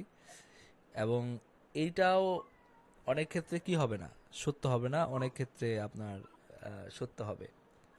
তবে একটা অনুমান করা যায় আর কি। আর আরেকটা বিষয় হলো যে আপনার নিজের কি মনে হয়েছে, ভালো অনুভূতি হয়েছে না খারাপ অনুভূতি হয়েছে। অনেক সময় আপনার হলো মানে এগুলা যেটা হয় মানে নতুন ঝকঝকা কাপড় পরিধান করা, এগুলো অনেক সময় ভালো তাবির হয়, অনেক সময় খারাপ তাবির হয়, ঠিক আছে।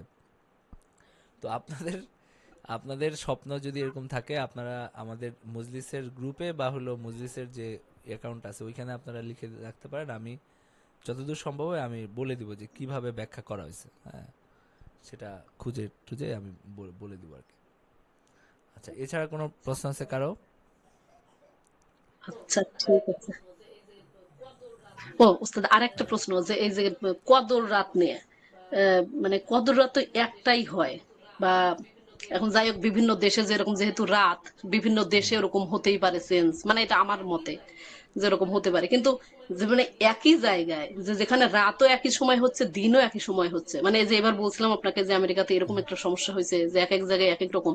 তো এই ক্ষেত্রে আমাদের করণীয় কি? মানে মনে করেন একই সিটিতে বসে আমার একদিনে আমার হলো 21 তারিখ হচ্ছে, পরের দিন আমার যেদিন 22 তারিখ হচ্ছে আরেকজনের সেই দিন মানে জোর হচ্ছে, একজনের বিজোর হচ্ছে। এক্ষেত্রে তাহলে করণীয় এই হলো ক্ষেত্রে আপনি আমাদের কি আপনারটা করণীয় হতে মানবেন, পারে? অন্যটা মানবে। কারণ প্রতিদান দেওয়ার ক্ষমতা তো আল্লাহ তাআলার হাতে, তাই না? এই যে রমজান মাস শুরু হচ্ছে, জি। সবচেয়ে মর্যাদার মাস শুরু হচ্ছে, তো সেটা শেষ হচ্ছে, শুরু হচ্ছে আলাদা আলাদা সময়, তাই না? তো সেটা হলো আল্লাহ তাআলাই তো সেই শ্রেষ্ঠত্ব নির্ধারণ করছেন। জি।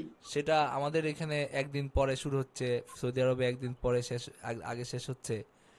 তো এইটা সবকিছুই তো আল্লাহ তাআলার হাতে। এবং এই যে চাঁদ এক জায়গায় আগে উঠতেছে, এক জায়গায় পরে উঠতেছে, এটা তো আল্লাহ তাআলারই হাতে। তো এটা তো তিনিই করছেন। এবং এই যে সময়ের পার্থক্য, এবং এই সময়ের পার্থক্যের কারণে যে পার্থক্য, সবই তো তারই সৃষ্টি। তো এখানে তো আপনার এত চিন্তা করার কিছু নাই, আমাদের কারোই এত চিন্তা করার কিছু নাই। কারণ হলো যে অনেকে এই প্রশ্ন করে, যেমন আমার এক কাজিন এইভাবে বলছিল যে আহ, সৌদি আরবে আজকে কদর হয়ে যাচ্ছে, আমাদের কি কালকে হবে? তো এগুলো আসলে অর্থহীন। কারণ হলো আপনার আল্লাহ তাআলার যে আল্লাহ তাআলা যে ফজিলত লিখে রাখছেন বা যে সোয়াব লিখে রাখছেন যে এই সময় এটা হবে, এটা প্রতিশ্রুতি তার, যে আপনি যদি কদরের রাতে, যে আপনার 5টা বেজোর রাত, এটার মধ্যে যে কোনো একটা কদর হবে, আমরা যদি ধরে নেই, তো এই 5টা বেজোর রাতে যে কোনো একটা কদর হবে, এবং সেই রাতে আপনি যে ইবাদত করবেন সেটার অনেক ফজিলত হবে। এটা হলো আল্লাহ তাআলার প্রতিশ্রুতি। তো সেই জিনিসটা আপনার হলো সারা দুনিয়া যে একসাথে আল্লাহ তাআলা ঘটাইতে হবে এরকম তো না বিষয়টা, ঠিক আছে? এবং যেহেতু এখানে ইজতেহাদ মানে যেটা মুস্তাহাদ ফি, এখানে ইজতেহাদের ক্ষেত্রে পার্থক্য আছে। তো ইজতেহাদের ক্ষেত্রে পার্থক্য হলে কি হয়, আল্লাহ তাআলার কাছে আপনার সবার কথাই তো কবুল হয়। কারণ এখানে তো বান্দার মানে বান্দার হলো দায়িত্ব হলো তার সামর্থ্য পর্যন্ত। তো যেখানে তার স্পষ্ট কোনো বিধান নাই, তো সেখানে তো তিনি সামর্থ্য সীমিত করে রাখছেন। তো মানুষ নিজের বুদ্ধিতে যতটুকু বুঝছে সেটুকু করছে, তো সেই অনুযায়ী আল্লাহ তাআলা প্রতিদান দিয়ে দিয়ে দিবেন। তো মুস্তাহাদ ফি বিষয়ে মানুষ যেটাই মানে ইস্তেহাদের ভিত্তিতে যদি হয়, দলিলের ভিত্তিতে হয়, এলমের ভিত্তিতে হয়, তাহলে সেটাই তো সঠিক, এবং সে অনুযায়ী আল্লাহ তাআলা তাকে প্রতিদান দিবেন। তো সুতরাং এটা নিয়ে আপনার হলো মানে আমাদের এত চিন্তা করার কিছু নাই। এগুলো সহজভাবে, যে আল্লাহ তাআলার হিসাব সব আল্লাহ তাআলার কাছে, সব হিসাব নিকাশ তো সব আল্লাহ তাআলার কাছে, এই আর কি। জি। আসলে ওই যখন বিভিন্ন দেশে আমার কাছে কোনটা মনেই হতো না, আমার কাছে মনে হয় আল্লাহ তো দিতেই পারে, কিন্তু সমস্যা যে একই না জায়গায় এরকম তো এরকম আমাদের উল্টাপাল্টা, তখনই তো বাংলাদেশেও তো হয়ে চিন্তাটা গেছে। ভাবছি যে আমি সত্যই এমনকি কি যদি আমি মানে আমার হারাই নিজের ফেলি তাহলে। ফ্যামিলির কথা বলি, এরকমও হয় যে আমার ঈদের দিন আমাদের বাসায় আসছে, তারা ঈদ করে ফেলছে মানে আগের দিন, ঠিক আছে? তো এখন এগুলো নিয়ে আমরা মানে চলতেছি, এবং ও এটাকে আচ্ছা। আমি বরং এটাকে হলো তাদের জন্য আমি বলি যে এটা সবগুলো সঠিক, এই ব্যাপারটাই আমাদের মানুষের সামনে বেশি বেশি বলা উচিত, যে যেখানে ইখতিলাফ আছে সেখানে প্রত্যেকটা জিনিসই সঠিক হওয়ার সম্ভাবনা আছে, এবং এখানে এটা কোনো কাতেই কোনো বিষয় এখানে নাই, যে কোনো চূড়ান্ত কোনো বিষয় এখানে নাই। তো ঠিক আছে, আপনারটাও সঠিক হতে পারে, আমারটাও সঠিক হতে পারে, তবে যেই সমাজে যেটা প্রচলিত সেটার মধ্যে বিশৃঙ্খলা এই বিষয়ে, বিশেষ করে সামাজিক যে আবাদতগুলো, রমজান, ঈদ, কোরবানি, এই বিষয়গুলোতে তারতম্য করা উচিত না, এই আর কি।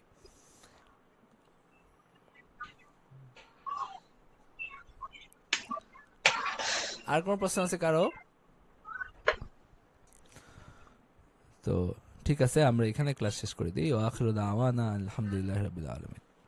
একটু একটু জি জি বলেন। লাস্ট বলতে পারবো?